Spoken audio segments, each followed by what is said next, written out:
and welcome back to the Pop Shock podcast. I'm Massimo. I'm back. I'm in the flesh. I've returned for this episode. With me today, we've got Dan the man. Hi, fleshy boy. How are you? Ooh, I'm very fleshy. I also realised I should have briefed you and told you that this is episode 18. This is episode 18. This is episode 18. I was gonna say a random number, but I didn't really want to miss it. Episode 18 for the Pop Shop podcast. And I'm also joined by Jerd. Hello. And he's tiny Spider-Man. My little Spider-Man. That's my least favourite Spider-Man. But yeah. Hi. Least favourite of Spider-Man? Really? It's a Mafex knockoff, and he's like got a really loose hip. Oh, It's actually a pretty good knockoff, but I don't like the dimensions. Spidey's hips don't lie. Jesus. He's got these really little dainty hands, and not for me. He moonlights as a dancer. This one's He's more my style. Peter Parker, male gigolo. European vacation. Anyway, on today's episode, we will be talking about, as always, the news. What we've been reading, watching, listening to, consuming over the past week or so, and this week's topic of the week, which is, Dan, you want to say this? Well, it's Jerd's idea, but I think it was... Jerd, do you want to say Films needs a sequel. Right? critically acclaimed. My main conceptual idea was critically acclaimed films that performed really badly in the box office, so they never got a sequel. The prime example being Dread, which is a very, very good film that definitely should have got a sequel. And we'll be talking more about that later. Mm-hmm. With that being said, should we just hop right into the news for the week? Is that how we still do this? Is that we start off with the news, or do we start off with... Yeah. Why not? As if there's a structure to this shit show, but yeah. Sorry, I forgot, yeah. We try to be professional here. It doesn't always work. Dan, if you want to start us off with your news item. So, I mean, see how the Sonyverse just won't die? We know that there's a Madame Webb movie on the way for some reason, because why not mine that cash cow and just grab obscure characters and try and make them relevant? Sony's Madame Webb movie will have a superhero team protecting Mary Parker, the mother of Peter. A villain will try to kill Mary so that Peter is not born, basically like Terminator 2 with Sarah Connor and John Connor. Like, on Terminator 1. Are you saying May like as an Aunt? Mary? Is it Aunt May? No, Mary. No, Mary Parker, Peter's mother. Mary Parker. Actually, God, what a twist of that film if it turned out that she dies and it's actually May Parker. That's Jesus. Sorry, just spitballing. Is there not a comic where May is his mother? Is that not an alternate? Not non-canon as far as I know. Yeah, it's not canon. I feel like it's been done. Yeah. Sorry, was over a Spider-Man expert, Jerd. Canon. I literally only heard about it like a week ago. Like, and I never read it or anything. I think it might have been something that was potentially canon at one point, but it had been decanonized. Comics or it was just almost a reality completely. Almost every Spider-Man comic is almost every comic canon at some point. Yeah, it has the potential to be so. So, does my question about this is, right, obviously we're all fans of the Terminator films.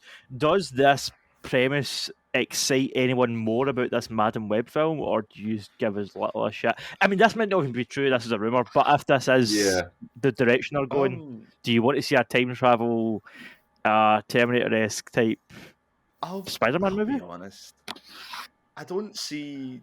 You're right, the Sonyverse won't die. It's like the Dooku all over again, which is, for those who don't know, the Dark Monsters universe that Universal tried to do, and it just was a horrible dumpster fire. Not Count Dooku. I randomly watched a Christopher Lee This Is Your Life from like the fucking 70s or something. Nice. The last day on YouTube. Really weird. Peter Cushing. Loads of people showed up on it. But yeah, go on. I want to see a Christopher Lee documentary about his life, because what a life. Definitely. There's definitely enough footage out there as well. Definitely. This Is Your Life is pretty good. Like, he just brings out people, and he's like Sammy Davis Jr. does a video segment, so does Charlton Heston. Really big. I've probably mentioned it before, but Christopher Lee was the inspiration for Bond. Yeah. I kind of heard that before. I wasn't fully sure. Yeah. Inspiration being like loosely thing where I think Fleming heard about it. But regardless of that, we've got that Craven film coming out. Yes, with Aaron Taylor Johnson. Which, if you've heard the leaks about that, is trying to turn Craven into a goodie. Yep. And his dad's the original Craven, who's a baddie. and Taylor Johnson is Craven CEO. Sony, stop. Sony, stop. We need to have an intervention. So I recently went to see Bullet Train, and Aaron Taylor Johnson in that film Yeah. is fucking phenomenal. He's incredible, great performance. Review right? review will be linked below for Bullet Train. That I wrote. He is phenomenal as the character Tangerine in that film. Yep.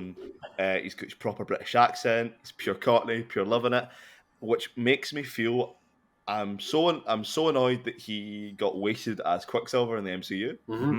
And I'm also kind of annoyed he is now Craven, unless they make Craven actually English. Because I don't know if I could deal with Alan Taylor Johnson doing an American accent, knowing how good he's a Brit. Well, but he's a proper. Craven's Russian. But he's going to be American, though, isn't he? Is he? Like Russell. Okay, sorry. Remember how Russell Crowe did a terrible Greek accent in Thor: Love and Thunder? Yeah. We're probably going to get that in this film when he's Craven Senior, and it's just going to be Don't the same remind me of accent. Thor: Love and Thunder, man. Well, Listen, I like that film. I do like that film, and I will defend a lot of the creative decisions. Review film. below for that. You can see why I hated it. Dan is not a big fan. Me and Jerd, I think we're on the same page. Yeah. We like most of it. It's a fun popcorn flick. Regardless, I still think that the characters they're using, and we saw with Morbin time, they're basically beating a fucking dead horse that then they've dug up, and then they've Frankenstein it alive, and then killed it again, and then proceeded to beat the dead horse. Rinse and repeat. Yeah, I don't know. Well, I think they're better off doing, especially when it comes to the villains thing, because they're just fucking. They're just. The right word. They're wasting Spider-Man villains that they can't then be used or struggled to be used in the MCU with Tom Holland Spider-Man. Like, at least with this, they're doing heroes, and like, if Madame Webb, even though she's probably the Madame Webb, but I think Madame Webb isn't just the old Web lady anymore. Maybe she is also. But the only way I wouldn't mind this film. The one thing that would worry me is that if they're not, I would like that they're pulling these other characters from across the multiverse and time to come back and protect, because then that means they're not just fucking wasted within the MCU, or that they couldn't later appear in the MCU. Sony haven't got a clue what they're doing. My issue with this when I read it was, how far are they going to go to just make Spider-Man movies without Spider-Man being in it? It's like, right, okay, we've got these characters, we can't really touch Spider-Man because of the whole Avengers thing, so let's grab a plot from 1980s classic and craft it in a Spider-Man movie. Sorry, how many? What? How many of them we're on now? We've got 2 Venoms, we've got a Morbius, we've got Craven on the way, and then we've got this one. It's fine. Yeah, I don't know. It's so weird that they're having to. It feels like they're jumping through so many hoops just to make these movies, just to keep the license, just to build some sort of a half-arsed, tangentially connected universe. It's like, why bother? Like, no one likes these movies. No one likes Sony Pictures as a company. So why are you bothering? Like, are they making crazy money off of these? Because I don't think they made any money off Venom. I think Venom done well. Venom covered them for about 5 Morbius films. Asian made it in Asian markets. Venom made $1 billion. Am I right? Venom has covered them for at least 10 more films. They made a lot of money. And every time they make these films, they can kill on. It pushes out how long they can have the actual Spider-Man rights. Yeah, but I suppose it probably is just a matter of time though before 2 or 3 of them in a row make no money, and then what happens? I think we're going to get a Fantastic Four situation on our hands here, guys. Hmm? If you remember that back in the 90s. They keep making. How much did the second Venom make? I think the second Venom the first Venom at least has probably covered them for 4 films. Yeah, I think and then Spider-Man, the last Spider-Man made $1 billion too.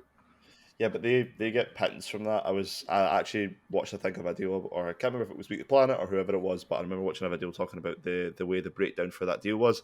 So when they get pittance from that Marvel Spider-Man deal, they get they not get most of the box office.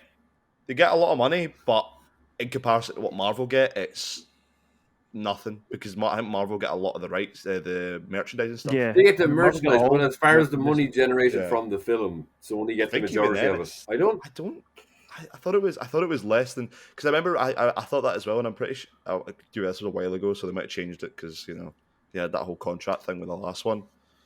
Uh, I think they do take a majority of the the box office, but they yeah, but like the majority of the box Yeah. office. But that's like the merch. Yeah, the merch.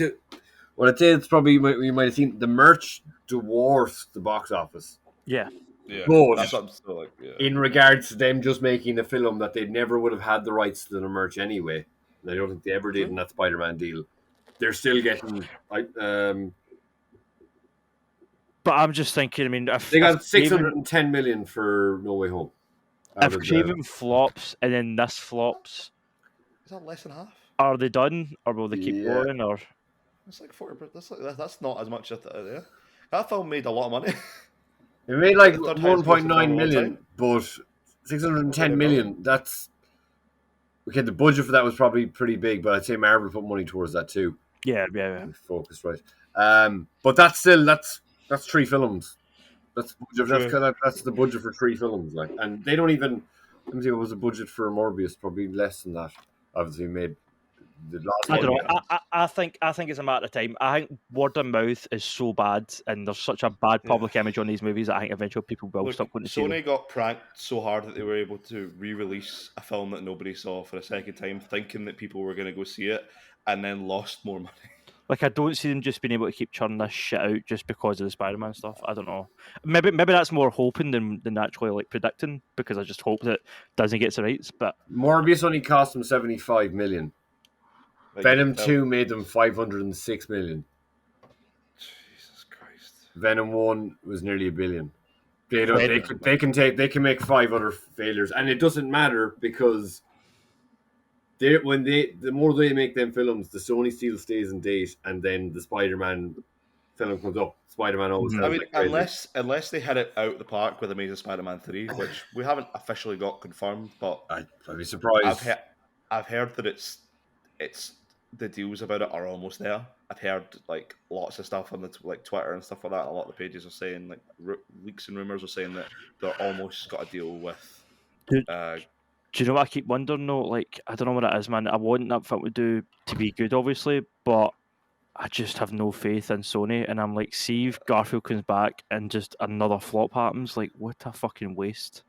Do you know what I mean? What an absolute waste of the character and the actor. And I'd be very surprised if they did it. I think maybe No Way Home might have proved it, but I was saying from the very start, Sony should have their own Spider-Man and let Holland be the Marvel yeah, Spider-Man. Let him have his own films, because then they can make completely different type of films. They can make it more about an adult Spider-Man, which obviously Tom will get there, but he'll get there in the Mm. end.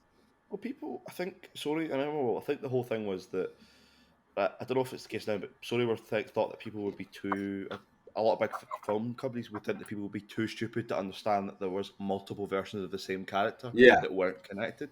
That was always the big thing. They were, oh no, people would understand that there's two Mm-hmm. Batmans or two Spider-Mans or two whatever running around. I'm like, people understand this stuff and people get that there will be different And I versions also of the think same a characters. lot of people don't give a shit. Like, a lot of people don't care if it's Affleck or Pattinson they're going to see. A lot of people don't care. Like, we care about it because we're right into it, but see, a lot of people they don't care. Like, they just go and see the new superhero movie. Like, they don't even. Some people don't even know the difference between Marvel and DC. Do you know what I mean? It's like not every audience member is as into it as obviously the. I think we're the kind of vocal minority. Do you know what I mean? Like, folk Yeah. like us and folk like other podcasts, and I don't know. Three dudes on their bedroom. At the end of the day, these companies don't make their money off of just the podcasters. They make their money off of Joe Blogs on the street. Do you know what I mean? And the vast majority of Joe Blogs on the street don't keep up with this shit. They just take their wins to see the new superhero movie, and that's it. Exactly. Like, Well, I I really think- think there's a bit of something they're not getting. There's a bit of disconnect. But your average audience, like, because there's lots of people who like one of my old housemates there would be a very jock type guy, loves all the Marvel stuff, watches it all, watches the video. We might watch video breakdowns for everything, but like, we live in a day where the vast majority of people know about Thanos' snap. So like, Sure. they've educated the understand- general audience yeah. because there's enough information there, and people do People go have looking it up. a brief or basic understanding of what these concepts are, what these characters are, who their baddies are, blah blah blah, whatever it is.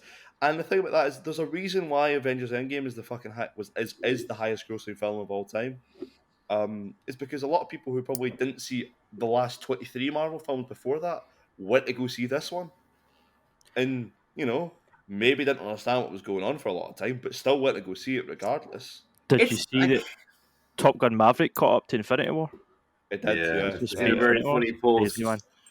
Paul Bettany posts is like, I'm not gonna live this down in my house for a while.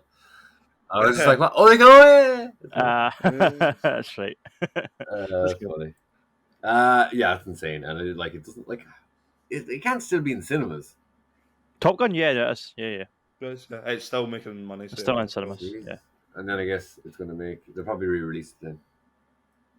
Was it the 20? When was the anniversary? It's like, no, I was going to say, they came out in 87, the first one, didn't it? Or 85? Yeah. Mid-80s. Too late to re-release it for an anniversary thing.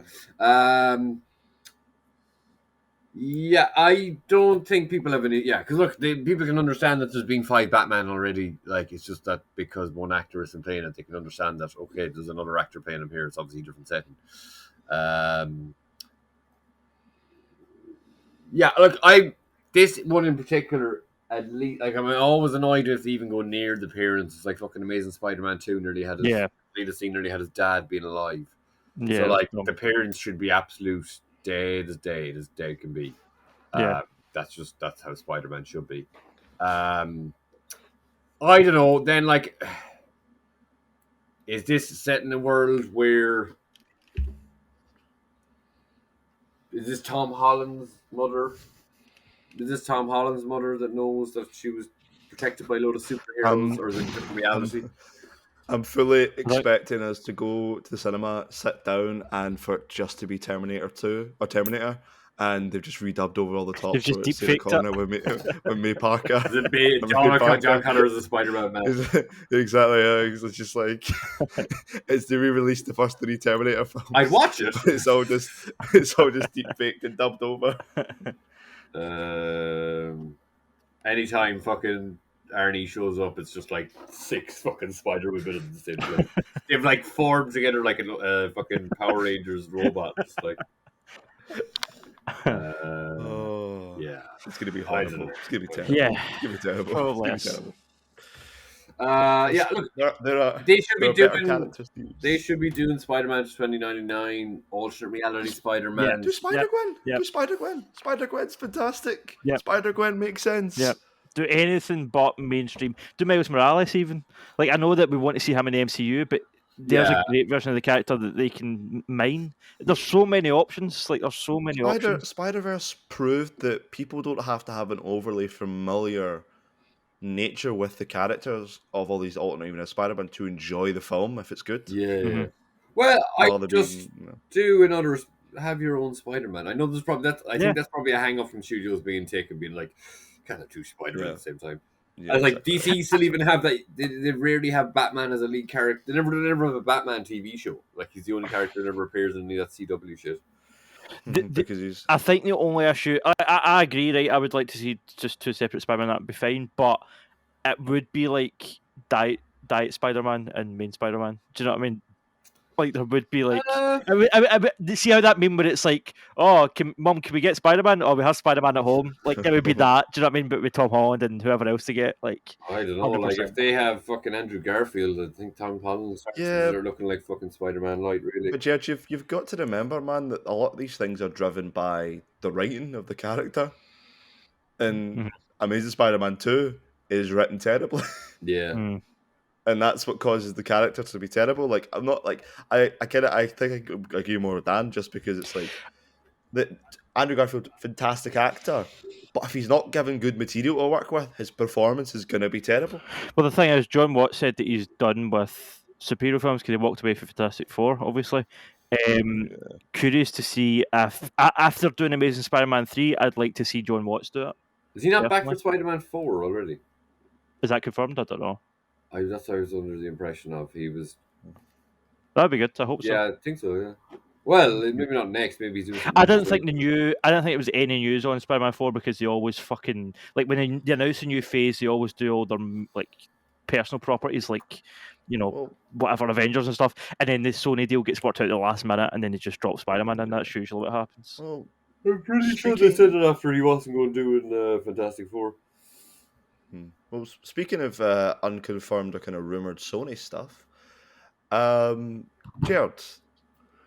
Zombies. Days Gone. Kind of leads into a little bit into our topic for this evening, this afternoon. Days Gone is getting a film by Sony.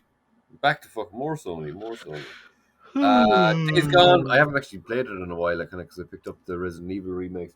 Days Gone is like strangely if you Google it now, because I remember I was trying to tell people in work about it. I was like, "Oh yeah, it's got mixed reviews," and everyone looks it up and they're like, "It's got great reviews."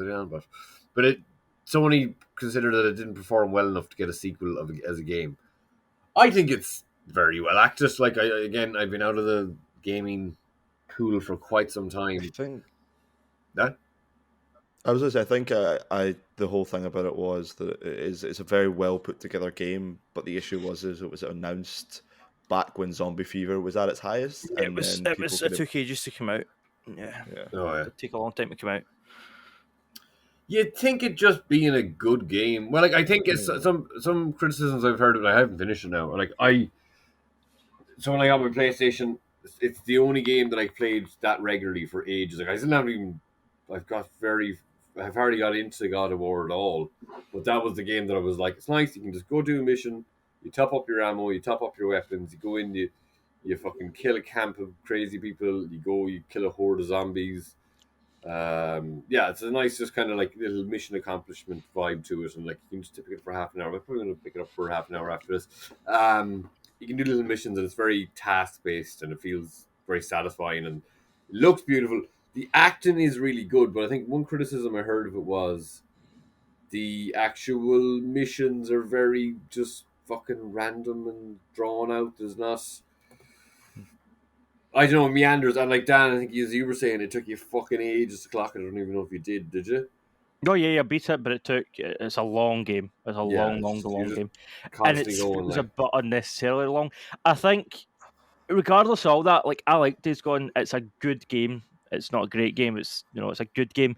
But I think the problem was everybody was always going to compare it to The Last of Us. Whether you feel like it should be compared or not, it's a Sony first party developed zombie game. It's always going to get compared to The Last of Us. There's no getting away from that.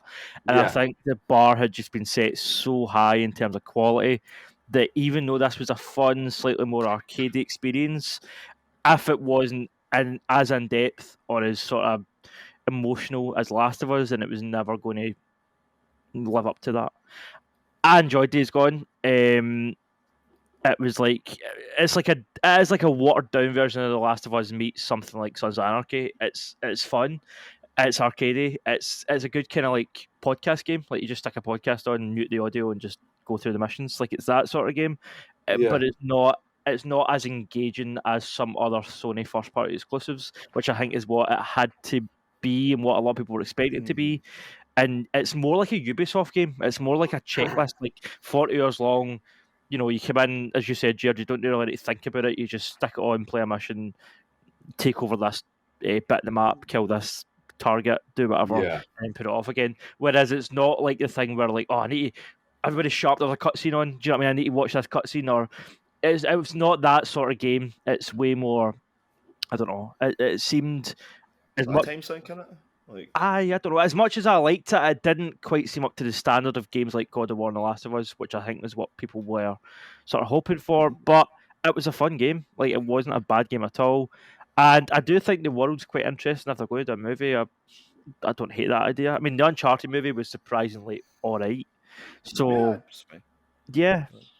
Well, like Yeah, just in relation to the cutscenes, like I don't.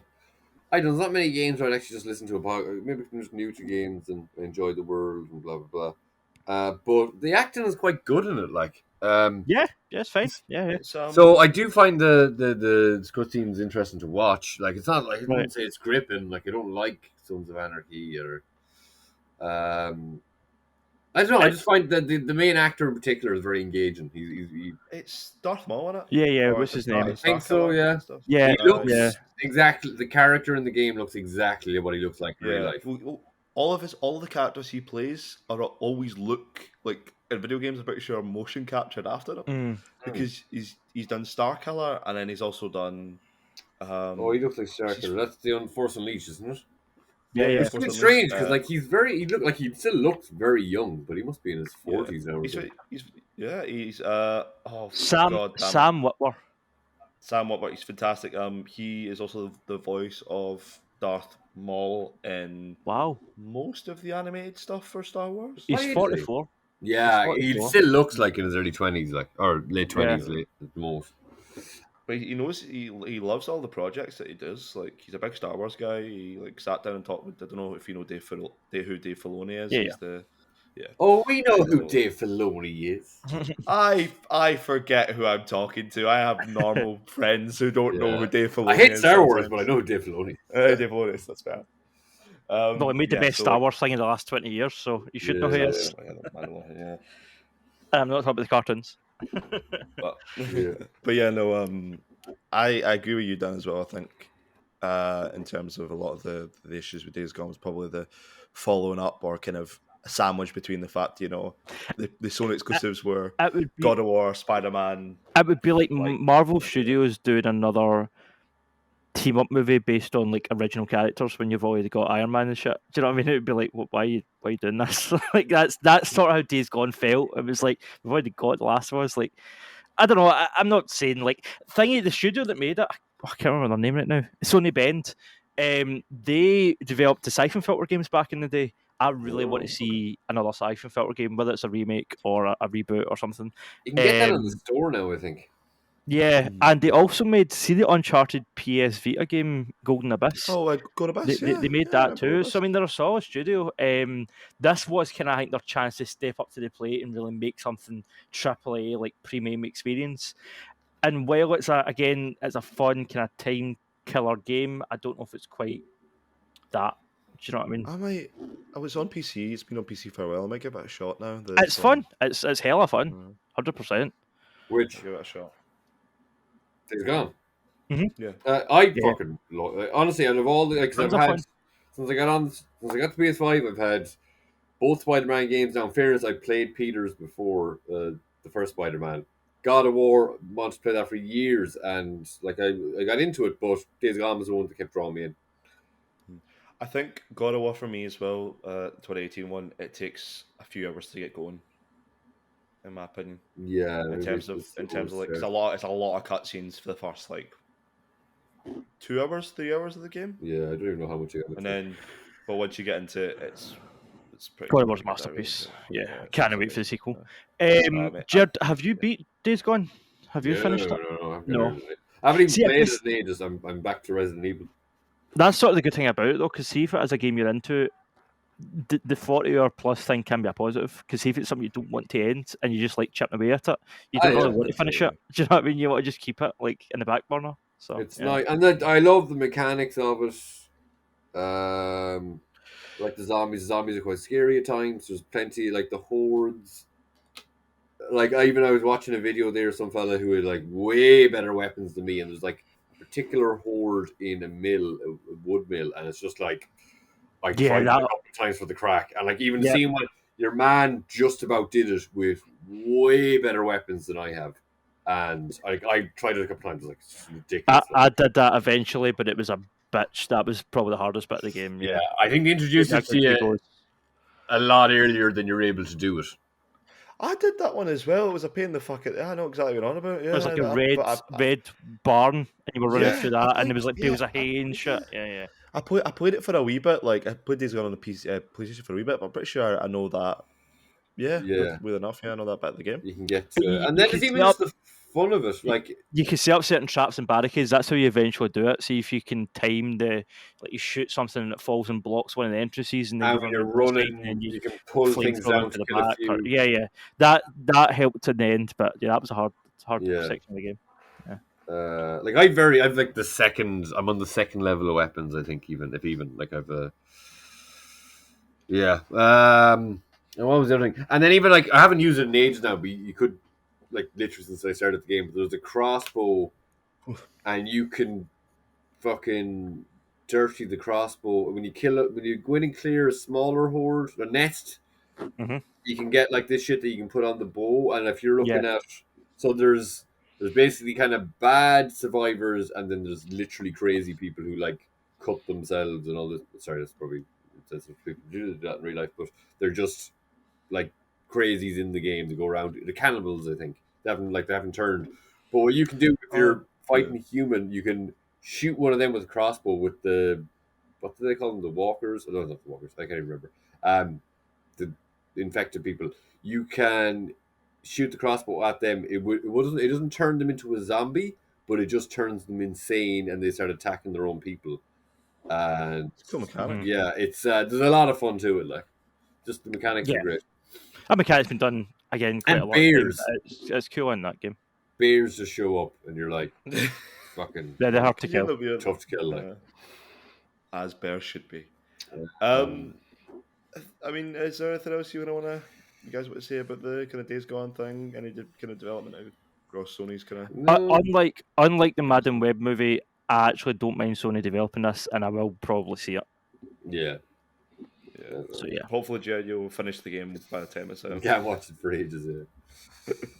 So, I watched it in about 5 years, I'd say. I'd probably Exactly, yeah. watch it. I guess that is the thing as well. Just before we move on, although the game is kind of dragged out over 40 hours, there is a lot of that game that you're like, it didn't need to be this long. So I guess reducing that into a 2/2.5 hour movie probably won't be too hard to cut out a lot of the fat, because as much as I enjoyed the game, a lot of it is kind of excess fat. Do you know what I mean? Yeah. That's, it does kind of wind and meander before getting to the point. And then I remember thinking this is the end of the game, and you get introduced to a whole new camp and a whole new location, and you're like, oh, there's more. Someone told me there's a third camp that I haven't even seen yet. Yeah. So, yeah. And you feel like you're like, this must be nearly the end. And then it's like, oh, there's another 10 hours tacked on. Like, yeah. Yeah. Look, yeah, I'll happily have there to pick up. Now, again, it's just because I've got the Resident Evil remakes and I'm like back on them. I haven't played that. It's always kind of thing. I've only been trying my mate's game, Roller Drum. Roller Drum. Fucking tough. Like, it's like I'll give the game the best I possibly can, because I've never played a game that someone I fucking know made. Like, so I won't give up on it at all. But Jesus, tough. Speaking of Rollerdrome, I believe Dan did a review. Review in the King Gear comments. website. Check There me. you go. There you go. I got you, bud. So it's that. That's Thor, Bullet Train, and Roller Drum. If you want to read any of them, I'll link There we them below. go. Plug in Dan's site. I've spoken about it already, but Roller Drum's great. Hell of fun. If you've not played it, Mass, I'd highly recommend it. Is it on PC? Yeah, Or it is is. only on- And what's great is if you buy it through Steam or through PlayStation Plus, you're getting it for 20 quid, and it is 100% worth that Do you know price. I've heard 100%. good things. Like, maybe I'll add it to the list. It's, I don't know, if it was maybe a full price game, I wouldn't be recommending it as hard, but see, for 20 But quid, it's 20 like, quid. it's a steal. It's an absolute steal. What's the For guy that I follow on YouTube? He's the main voice for. Sorry, I probably start playing now. He's the main voice for Jake Baldino. Who's that again? Oh, Game Ranks. Game Ranks guy, but he does his own videos too. He basically was saying, he's like, I've been wanting this game for years. This is like, if I'd ever, like, I don't watch his videos that much. He just seems like a really cool guy. I kind of feel like I've said it too much on this guy. Like, he just seemed like a really nice guy. I like watching his videos. I'm like, oh, this is a good free. I think I commented once, and I was like, I think I probably commented before that, but I just forgot about it. But he just seems like a really nice dude. But he's basically saying, this is probably my game of the year. Like, I'd be surprised if it isn't. Wow. And then some other guy who I don't know but seems to have a lot of views, and I think I've seen other people mention it, said, yeah, I'd be surprised if this isn't in my top 5 game of the years. Like, so I'm fucking ecstatic for my mate, because it just seems to be doing so well. Just doing Dan Busters, man. Yeah, It's people phenomenal. seem to be like really good for fucking him. digging. Like, I'm only seeing really good reviews for it. Like, I've spoke to like people both kind of like in the critic industry and like just mates that have played it. I've not heard anybody say they've not enjoyed it. Like, I've not heard one bad. What I've not seen a lot. I had a friend send a social media post about it, but I've not been on it as much as I should be. Is it like a multiplayer game? No. That's story game. That's the one thing that I said in my review that it's lacking. I know that with the bullet time it's hard to do, but I would say just take that mechanic out and just I know I'm saying just if it's easy, but you know, take the mechanic out and just get a server going and just make it online, because that would honestly, it'd be so fun with your mates. Like, as every time I was playing it, I was like, imagine like, because you get to do a lot of cool shit. Like, see me jumping off the wall in slow motion, doing a 360 flip, taking down like 3 guys. You feel like a total badass. And I'm like, imagine being able to watch your pals doing this, like as you're doing it. Like that would be so cool. And just the fact that you can't, I don't know. I know it's weird. How could you do it though? Like especially after playing it without using bullet time, you wouldn't be able to do the same kind of. Have you heard of the multiplayer from Max Payne's multiplayer? Yeah, from Max Payne 3. Max Payne's 3 multiplayer had bullet time in it. Yeah. How did that work? I still don't know. It worked well though. Like I've studied I did animation at uni, and I've been covering games for the last like 3 years, and I'm like, I'm still like, how did they invent time travel? Like, it's the person who was being bullet timed move in slow motion. So everybody moves in slow motion. Yeah, it sets the whole. When you go into bullet time, you don't move in slow motion. So if you're the one that initiates it, you don't move in slow motion. No, you move in slow motion. Everyone moves in slow motion bullet time. No. Yeah. You throw yourself. You do. Then how do you? No, that can't work. Look, I'll send you some videos. I've no idea how it worked. I've no idea. It worked. It was incredible. That is incredible. I don't know how can't move in bullet time. Well, I can't understand that. How can you move in bullet time if you still put anything in slow motion? Time travel. You can't move in. If you move in slow motion, what's the fucking point of bullet time? No, it's like you aren't moving in like. It's the diving mechanic thing. You would do that, so it's like your body might move, but your aiming doesn't. Yeah, your aim doesn't move in slow motion, but your body moves in slow motion. But if the people you're playing against, their aiming speed is slowed down a little bit as well. Yeah, that's what I'm on about. Like. Yeah. I was gonna say it works. Sorry. But you can't be fully in slow mo. Yeah. I genuinely feel like you'd be a quantum physician to work that one out. Huh? I feel like you'd be because the first time I've ever thought of that. Your body still moves in slow motion, but your body moves in slow motion, but your aim doesn't. Yeah. But that's the thing as well. On top of that, like the fact it managed to work it on a multiplayer server is incredible. Yeah, it's crazy. I would think maybe like. You slow down and then it speeds up, but then you're going to miss some game. But I'll say the maths required there to get everything working just right, so it doesn't break the game. It's actually not, because it just puts them in slow motion. The only thing is different is they can't aim and. No, but the thing is, you're also slowed down across the map, so you will be in a firefight with someone else. So it's so like. They basically truncate how long you do it. So in the games, it's forever. You just do it. You have a big meter kind of thing. The meter's a lot smaller, and when it happens, when you do it, no matter where you are on the map, you also slow down as well. Yeah. So you will be fighting someone, and you also slow down. So like for latency and server lag and stuff like that, it's quite incredible they're able to do that and almost like stop and start a game. Well, it's like they're just putting a thing on it, and then the only difference is one person his aim isn't affected. Mate, there's times that I've booted up Call of Duty and you can't even get a match going with your pals. It takes you about 2 hours to even get a match going. See the fact that they pulled that off. That's an incredible. I think from a game development point of view, like getting the servers to work is quite the thing. Like the concept's simple, but also to be fair, that was done by Rockstar, and Rollerdrome was developed by a much smaller team. So it's not on the same scale. It's the same scale. Like I'm saying, if they just find a way to work around that, I would just please, if MD for Rollerdrome development team happens to be watching this, please put an online mode. I would go insane for that. Just for me. I don't care if MD else wants it. I want it. Do it. Yeah. I think they could. Put in a word. Put in a word, Jerd. Yeah, I don't know if I mentioned last time. It's all funny because my mate's girlfriend is the announcer. I said it in the chat to you, but my friend from college is like the announcer in the game. And I was like texting them when I was playing the first time, and then I was just like, he goes, "Oh, did you notice?" And I was like, "Well, fuck yeah, it is." I just heard her speak. Like she only speaks at the end of the thing, but I just heard her speak at the very end of it. I was like, "Oh my god, that's amazing!" And like, I love that. Her voice suits it perfectly. Like if it's not like for the sort of aesthetic they're going for, the voiceover works. Yeah, I need to check this game out. Oh, it's great. It's really good. Look. And it looks gorgeous. See the cell shading and the colours and shit. Yeah. I said this in my review, but yeah, it's just speaking about interesting colours and cell shading and stuff. Now, you wonder where I'm going with this. It's the most ham-fisted segue I think I've done in my whole life. I'm waiting. You're being judged right now. I've missed Massimo segues. So, did you know that this is an interesting thing? The director of She-Hulk came out recently and said that they actually didn't have control over the colour of Daredevil's suit. For those who don't know, Daredevil is appearing in... That's a bit of a reach. I know, Jerd, I know. Listen, you know what?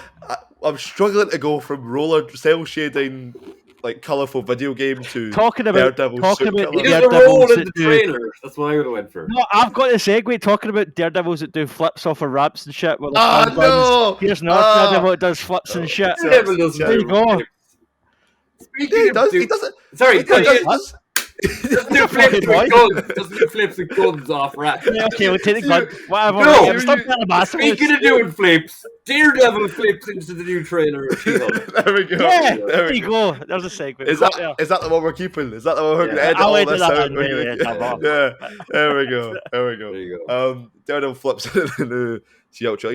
Yeah. Apparently, the team of She-Hulk didn't have control over what the suit was going to look like, and Marvel were really adamant that it had to look like the classic one, the yellow and brown, which I find is quite interesting because that clearly means that they've got this big vision for this character to have this suit, and he might have this suit for a wee while before we see the classic red, in my opinion. Yeah. I hope so. Maybe do the suit. Yeah. I hope that he's got this through. I don't know how much he's going to be in She-Hulk, but let's say he's in 2 or 3 episodes. I hope that in those 2 or 3 episodes he has this suit, and then we get introduced to him in Born Again. He's still got the suit, and then maybe about halfway through Born Again he can get his red suit. I'd be fine with that. Halfway through Born Again is more than it's like 3 years. Yeah, true. Yeah, it'd be great. Yeah, true. He's gonna show up in a lot more stuff. I think. I just, as a blind person, like when he's like, do you know? I remember what yellow used to be like, and I have some of this on my costume now. Do you have you seen that comic, the What If comic? It's what if Daredevil's tailor was like a bully or something like that, or what if it was mean to him? No. And it's the suit he gets is like a full tartan plaid suit. Nice. Daredevil suit. Classic. And, well, yeah, like that kind of makes sense. When someone pointed out that was interesting, it seems to be the same cut and design of suit that was in the last season of Netflix. Because like there was a certain, like they were showing a close up of a certain strap that's on the front of it, and it's the exact same. It's just that they put certain pieces of it in yellow. Well, obviously there might be some difference. The Billy Clubs looked. Now I didn't finish season 3 of Daredevil. The Billy Clubs looked more substantial. Looked like a very particular design. They're maybe a little bit more basic than what I remember in the show, but they seem to be more like, I don't know, a better finish to them and more sturdy and stuff. Yeah, so I guess I can really bring us into talking about She-Hulk. But the fact that Daredevil being in it, I did see someone talking about, the writer said in an interview, we're not good at writing lawyer shows. We were going to do like a multi-episode thing with Abomination's court case, but we're not good at writing lawyer shows. And then like everyone was like, oh, the fuck. And it was like, well, it's a much different thing to write a 7-episode or whatever, a multi-episode thing with the one court case. What the show seems to be having, I seen a number today, it said something like there's going to be 16 cameos in the show. So them having case of the week episodes and people showing up, and then even in line with that, that's what the Dan Slott run is about. I was actually going to try and read that. I opened it up, but the Dan Slott run is about that. It's court case of the week, and so it would make sense to have this like long form kind of big legal drama thing, you know, as part of the like in terms of like. You're talking about like spending multiple episodes on one character's court case. Yeah, it's not like the Daredevil Netflix show where they have that whole thing with the Punisher, where that's like they spend multiple episodes where he gets prosecuted in season 2 or whatever it is. Yeah, where they have that big long arc where he is like basically getting set up for court and stuff because, Matt Murdock also being a lawyer, which I think is gonna be interesting. You think he's gonna appear in the episode as Daredevil? Yeah, and then Matt Murdock maybe Yeah. like defend a client or something like that. Yeah. Honestly, before we seen the trailer and you also see him in the suit in the trailer, I thought he was just going to appear as Matt Murdock in this. I didn't Yeah. expect to get Yeah. both there, but obviously, I think if you can have Daredevil without having Matt Murdock in a show about law, Yeah. like that'd just be weird. Yeah. Well, he could just show. Yeah. I in some ways I've been like, I just put him in as Matt. Like, you don't need. He's Yeah, a bit thick Daredevil to be is- going in fucking. Oh, I'm a lawyer, and then fucking other lawyer that I'm in the case with. I'm a different fella from earlier. Don't worry about it. It's awful fucking random that anytime No, Matt let's- Murdock is a case, no, Daredevil shows listen. up. Like, Listen, Jerd, it's not Matt Murdock, it's Matt Murdock's twin brother who Michael? is Daredevil. uh, Michael Murdock. and And he's this also super, blind. that guy's blind, but this fella has his eyes covered in his costume. Yeah. And Matt's twin brother can see. Yeah. That was a genuine. And I guess if he had his plot eyes point open, is- they look like blind person eyes. That's the whole thing of like, you know how like in the 70s and 80s where they protect identities, like Iron Man was Tony Stark's bodyguard and stuff like that. Yeah. Matt Murdock had a secret twin brother who could see, who was actually Daredevil apparently, who then actually came into existence at one point because of comics. Oh Like, yeah, he and was then it a- was killed. Yes, and then was killed because Good. Why not? But yeah, speaking of She-Hulk, let's move on to the next section. Of I mean, assumably, unless you have anything else to say about the design of the Daredevil suit. Not particularly about the Daredevil suit, but there is, and actually, the guy who played fucking Bullseye, who wore the Daredevil costume in the later episodes, just looks way more sinister, even though it's technically the same costume. Or I don't know, maybe I'm looking at a picture of fucking Charlie Cox. I'm not sure. Sorry. There's a lot of those guest cameos, and as I'm starting to mention every episode, comic tropes, because he's fucking great. Did an episode on the different She-Hulk runs. He was talking particularly about the Dan Slott run, where there was kind of a meta thing where they were bringing in previous stories and using them as...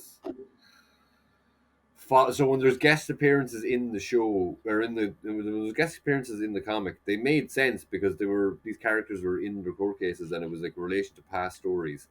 Now we did say something about how they used previous comic books as legal documents. So I don't know if they actually showed them carrying comic books. Oh, that's pretty cool. I'm not sure if it's that or he's just, like, because if it isn't that, it just sounds weird because surely anything that's said in the comics is a part of that word. So I think that's what he meant. That I have to read it. I opened the first issue, and it teams in with New Avengers, which I've started to read now. So I think it's around that period. Sorry. So some of the guest characters that are coming into it, two of them in particular. One is like a man with like a chicken head, or a sheep head or something, and another fella's like some weird sword guy who, like, I don't know, he could have like a Spanish or French army superhero-wise costume. But both characters that are showing up in some of the TV spots, I don't know their names, are mutants in the comics. Oh. So I'd actually, like, as I know it'd be great to have the X-Men show up first or whatever, but I'd really like that if they just start bringing in random characters like, oh, this guy's a mutant. They want to bring in a bunch of D-list X-Men to pad out the... Not even X-Men, just because there's plenty of mutants in the Marvel Universe that don't interact with the X-Men at all. They're just like mutants, and they're like, but there's someone else's villain. I'm still hoping for there to be like a reference. Oh no, there would be. Never mind it. I was going to say something really stupid there. What? I completely forgot the plot of Spider-Man No Way Home. I was going to say, oh, I wish Peter Parker would show up and defend himself as Spider-Man. I'm like, no, because that's fucking the events of that completely. Oh yeah. No, I think it'd be kind of interesting, as you said, to see like kind of D-list superheroes or characters who get a lot of love. Because I remember there was a theory that like the Daredevil we saw in the trailer wasn't Daredevil, but was actually the superhero D-Man, Demolition Man, yeah. who has a combination of Wolverine and Daredevil's suits. Yeah, weird. Because he liked the look of them, and it just that's his whole thing. But he has like superhuman strength, and like he was like a American football player or something like that, and then got like kind of similar to Luke Cage, got like tested on and kind of that superhero drug put in his system. Oh yeah, that's apparently in the She-Hulk. That's the comic trope. Yeah. Saying that's in an episode of She-Hulk or issue of She-Hulk. he is part of the She-Hulk kind of that kind of. So people thought that it wasn't Daredevil, it was D-Man maybe because it's the similar color scheme because he wears the old color scheme of Daredevil suit with a Wolverine Mask. thing. Yeah. Mask. Yeah. Other than that, just to talk about the actual episode. Yeah. Me and Mass have seen it. We don't have to go into spoilers for Dan. Yeah. Even though he said he doesn't like spoilers. I don't mind. Are we wanting to? I don't fucking care, Dan. Not giving us. Go on. I want to include this as what we've been reading / watching / listening to this week. Yeah, let's move into Lump that. in with it. Yeah, let's go with that, which is called For Your Consent. It's not. No, we axed that. We axed that. All right. Okay. So So his it's been podcast, so makes no sense. exactly. Okay. Well, what we've been watching assuming this week. I think we need to come up with some weird random title. Yeah. Like these are the things that we have been watching with our eyes. So I take it Matt Murdock's not in the first episode. He's not. The first episode is basically an origin story episode. So it shows you how she gets her powers and stuff. So how she gets her powers. Is it a blood transfusion like the comic? No. It's not a blood transfusion. It's a little bit. It's very quick. It's just like. Yeah, they don't spend too much time on it, which is good. Do you honestly care about spoilers? That's a very small thing. So they have a thing where they explain why Bruce Banner's in human form. Mm-hmm. He has this device on his wrist that basically he says that keeps him as Banner. Okay. Why is he doing that again? To make his arm heal? It heals quicker when he's not Hulk? Because Right. They basically they explain that after the events of Endgame. fucking Endgame, where he broke his arm, used the gauntlet and stuff like that. I think it's because it's radiation that caused the injury. So it's easier for him. It's gamma. It's like I was made for this. Yeah, I mean, he has that thing. Anyway, sorry. Yeah, so he's in human form. Wait for his arm to heal up. A Shatari ship drops down. No. I know. Sakaar. Sakaar ship. A Sakaar ship. So the curvy one. Yeah. It's a car one. Drops down. Fires a few shots at them. Sakaar. So the Sakaar ship drops down and she basically fires them off the road because they're on a long road trip together. Mm-hmm. They get in an accident. As she is cousin, cousins. cousin. Cousins. Yeah, right, okay. Oh yeah, they're just like having a meet up, like. Yeah, having a meet up. And literally they get in a car accident, and because Bruce is in human form and can't change into the Hulk form, he gets injured. He bleeds, and Jen also gets a big injury, a cut in her arm. And the blood falls in. Blood drops in. And he instantly turns into She-Hulk. And then she instantly changes it to She-Hulk. So what happens? So the whole time he's been hanging about with the Avengers, before he done the whole human Hulk thing, he never once got a cut and bled on someone. Genetics. Genetics. They explain it in the episode. Okay. They explain the episodes.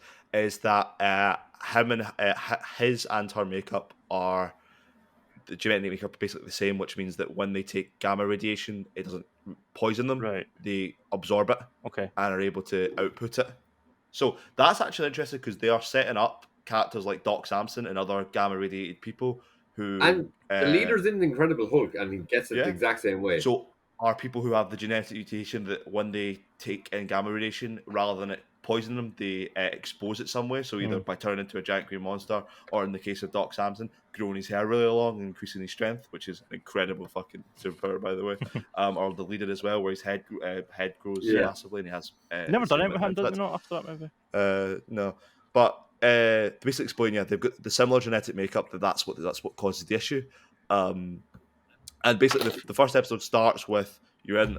So it starts with that kind of thing. Well, it actually starts when you're in a lawyer's office and she's doing her closing statements for a case that she's doing. And then it cuts and she does a fourth wall break and then she explains what happens. And then from there, you basically see her and Bruce training. Did they explain the fourth wall breaks or did they just do it? Nope, not yet. They haven't done it yet. They just they might. They do sometimes, like. But they do a thing where he has this like 4 or 5, was it a 15-year plan or something like that? He's got a big binder that he talks about. For training? For like. I never thought this would be a syllabus.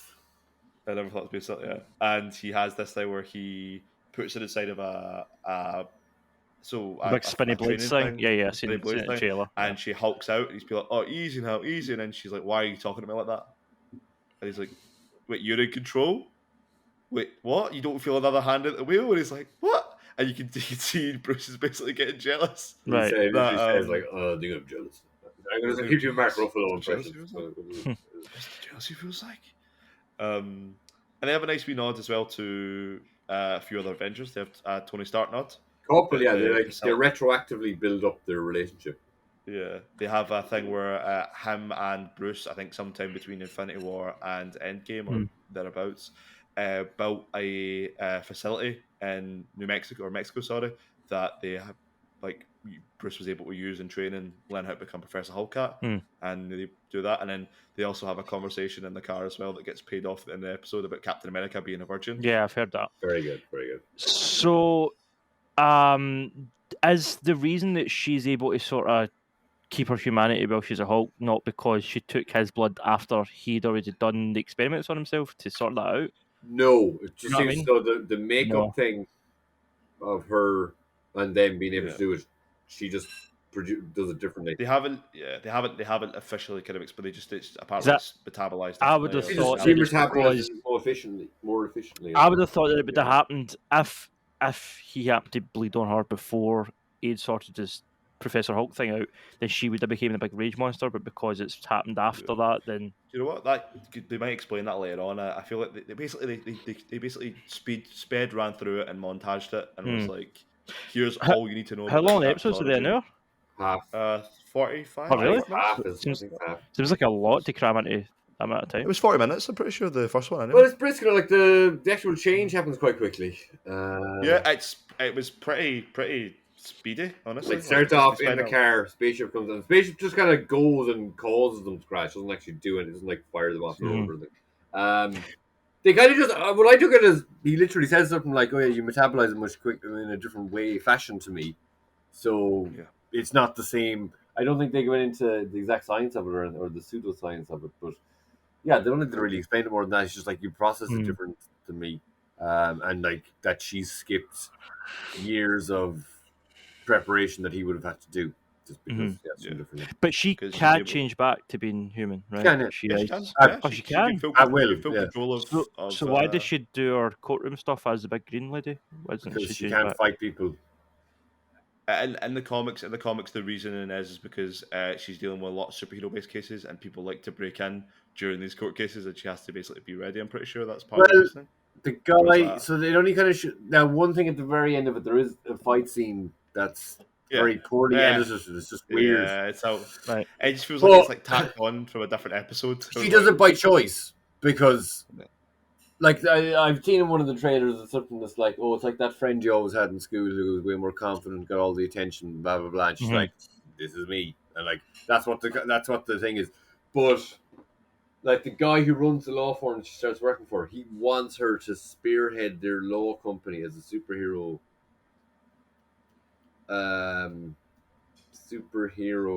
law firm, Spokesperson. and like to actually be She-Hulk, like not just to be her.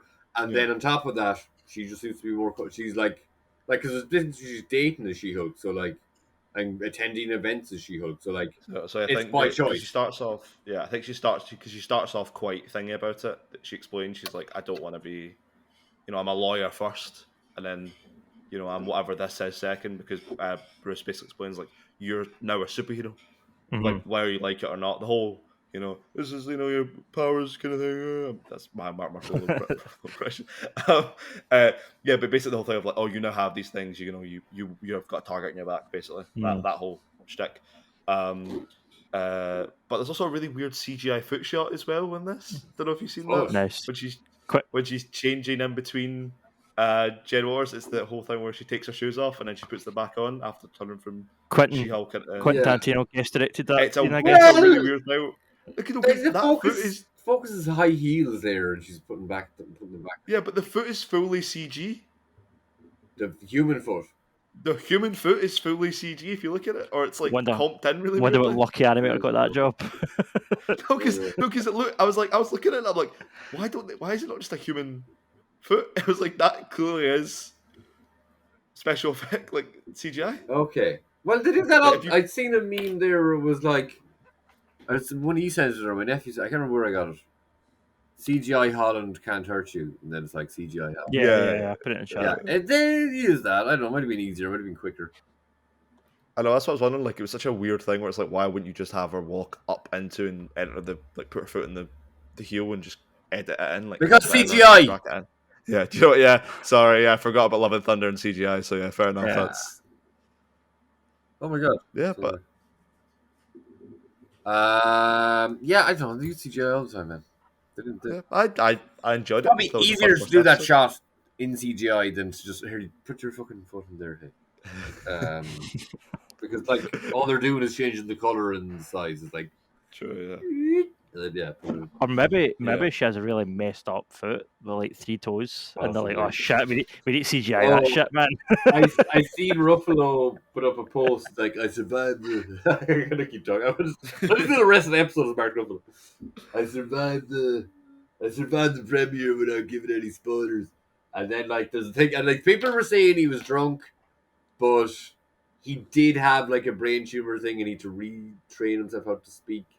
So maybe it's just that how we learn, but he's just like, oh, this is it. They're not doing another one without you. It's like with the Avengers films. It's like she's in the next one. She's all set, and she was like, "What?" He's like, "Yeah." So I don't know. Like, look, she's She-Hulk. She's a big part. She's one of the main stables of the Avengers. If you look at their entire fucking span in the comics. yeah. Bird of my roof. So that's not really a spoiler, but like it was just funny because she was kind of like, "What?" If she doesn't know, she's been contracted for 8,000 movies and TV shows. Yeah. But like, yeah, She-Hulk she's a pretty big mainstay of the Avengers in general. From what like, I've never read much where she's been in them, but when you think of overall Avengers, like the Hulk, before these films came out, the Hulk was hardly ever in the Avengers, ever. Like, Because he destroyed half of New York and they shot him into space. Do we think that eventually they will replace Hulk with She-Hulk? Yeah. Do you think that eventually Ruffalo will either she catch is her death sentence. She is his or- death sentence. But So how do you think they're going to approach that? they have some sleuth, as they say, found some documents in relation to the Universal deal. There's a rumor, and there has been a rumor for a while over Hulk. There's a rumor that the Universal deal is up next year. Right. Oh, okay. So they might be able to do a solo Hulk film. Well, World of Hulk has been rumored for a while, like very light rumors. I haven't seen it confirmed anywhere. But this guy basically found something, and it said because they haven't made a solo Hulk film, Universal hasn't, Marvel hasn't. Yeah. So that deal was 15 years long. Yeah. And even as some people are theorizing, that Sakaar spaceship showing up, which is kind of weird because they said that the Hulk had the mental age of a 2-year-old, but potentially the Hulk has a child, and as he does in the comics, is Sakaar, I think is actually his name. I mean, they'll probably do a thing where like he left enough genetic residue on like Sakaar to like make a clone or something like that. You know what I mean? They probably won't go like. They used his saying the bathwater Hulk- from that scene in Ragnarok. Are you saying that the Hulk masturbated all over Sakaar? That's even worse. Oh, did I share that meme with you? It's like something from Superior Spider-Man where it like heavily implies that the Jackal jacked off Superior Yeah. Spider-Man while he was asleep. Oh, He's like, "Oh, I've got your hair, your blood, your nails, other fucking samples." And I was like, "Oh, Fluid. comics are fucking weird, man." Yeah, I can see like. They may or may not like now that they've got the rights. They're like, "Fuck it, let's just do a Hulk trilogy." Like, it's Ruffalo's in CGI for it. Like, Yeah. Give him Savage Hulk, give him Immortal Hulk. I'd like to see him just. Well, I don't know. I'd like to see him just not have it. Like, if he dies and he has to be killed because he's Mastro or he's got a super crazy evil Hulk, that just basically means nearly all of the original Avengers had horrible lives. Do you know what's funny? In theory, they could just get rid of Ruffalo and just have the CGI Hulk. Yeah. Just don't need to pay Ruffalo anymore, and then they could have 3 films where Hulk's the bad guy. If they were really smart, they'd have held off on the Professor Hulk, and they could have just left him as that. Just do it, yeah. Look here, Mark, do you want to come in for fucking a half hour's voice work? Yeah. Because you could do the fact like they could kill off Mark Ruffalo Hulk and then do the whole thing where he gets brought back in Immortal Hulk, And and it's then and it's the Immortal Edward Hulk's Norton. a big fucking demon, a big demon. Yeah, it's Edward Norton. It's Edward Norton Immortal back. Hulk. Yeah. Do you think they'll do Red Hulk either in this series or No, because he's dead. because William The Hart's guy dead? playing- Maybe. yeah, William Hart's dead. You I don't don't think they know. would change it and make it Ross. another character? Could do. I think they probably do it, but I feel like they maybe wouldn't go. Obviously, they couldn't use Thaddeus Ross, but Mhm. he's such a big icon in the Hulk series that I'm like, I don't think they could do that. if they want to, but Last question before we go on. The Shang-Chi theory that this is taking place at the same time, or this is taking place like I heard that She-Hulk was kind of a Shang-Chi is prequel, or before. so. Do they establish the whole thing with Emil Blonsky being used as like a fight slave with Wong? We haven't met him Or yet. have they not got there yet? You haven't met him yet. Okay. No. Well, Wong and Blonsky are in it, so there's a chance of it. But I think Wong's So thing we'll is separate. Right. Find out though. That joke in the trailer seemed a bit dumb, even though I kind of like the delivery of it or whatever. What one the? Oh, we go with the book. Oh, the book of Vishanti. It's like you're a real person. Like you weren't always fucking. That was a bit dumb. It's Marvel. But I just liked her delivery. The fucking. Oh. It's just Marvel humor. Yeah, I watch it. I feel like I need to finish Miss Marvel first, but yeah. Miss Marvel's alright as well. I like Miss Marvel. Yeah. Every time I sit down and put it on, I just put something else on. I'm like, well, put this. Nah, I can't be arsed. And I put, do you know what I mean? That happens 3 times a week at least. Oh my god, So- the amount of people who were doing, making the same. I was like, hate watching these anti-woke people have just been like, making the same video every week since Miss Marvel came out, and now they're just making it. Now they're just saying what they She-Hulk at the start of the video. That's what they do. It's ridiculous. It's like, But It's listen, fun TV people shows. watch it. oh, and make this is money. getting good reviewed. I don't believe these good reviews. And it's like, fuck off, you idiot. I hate people. Yeah. Oh, there's a wee plug actually that I can do the now. I think I've spoken Dan's this. anti-woke. No, oh well, kind of. Actually, right. 2 plugs in. Whoa. I wrote an article on how the idea of GTA going woke is insane because it's a game where you literally murder prostitutes and policemen, and I mean, apparently I was just- GT6 is woke because you might play some of it as a female. So that's an article that. Is that what people are actually Yep, thinking? yep. So there's Aye. a rumor that it's not even confirmed. There's a rumor that in No, it's- GT6 Yeah. there's multiple protagonists, and one of the storylines is going to be like a modern day Bonnie and Clyde type story. So you play as both the male and female I character. thought it was And just that. The female character is probably going to be Latina. So because you're playing Yeah. as a woman of color, GT is going woke apparently. Even though it's a game where you can literally murder pedestrians by the Yeah. truckload. Like, GTA's aye, whole okay, thing is okay, satire. it's so woke. Like exactly. Murdering GT police satire. is pretty woke, though, I think. You know what? Exactly, In aye. today's climate, You go yeah. far away enough that it becomes Yeah. But no, so that I'll link the Well, article below. Woke's such a weird thing. Though, Yeah, because it gets people thrown use about. It doesn't as make a any joke, sense. like, It doesn't make any yeah. sense. It was It's actually a it's- Republican candidate that put up a tweet. This is how insane the world is. An actual member of Congress put up a tweet saying that GTA 6 go woke, go broke. And her tweet is linked to my article. You can read it below. The other thing I was Oh. going to plug. Sorry, Yeah. no. There we go. I was just going to say that a couple of weeks ago, I was kind of implying that I was maybe going to start working with another website. That has happened. I started writing for Fandom Wire, and the reason I was reminded of that is because we have our own Slack chat, and in that, someone put up their first impressions for She-Hulk. I think it was the guy that runs the website, Josh, put up the first impressions because he got a screener early. He got it like last week or something. And he was getting accused of being paid off by Marvel. So that was quite funny. It was like, yeah, this small website, like that guy, Josh, he's the CEO of the website and even he isn't like full time. So he's like, yeah, this small website is run by a guy like for shits and gigs is being paid by Marvel. Okay, no bother. But anyway, again though, if you want to read my Fandom Wire stuff, I'll link that below. I've wrote a couple of articles for them. So That's good, man. yeah, boy. Sorry, just get my plugs in. A very mood Fine. lighting here, and we're like in the shadow. It's really funny actually. So when the weather was really hot and unbearable, and like I had no house in so I work from home and I work talking.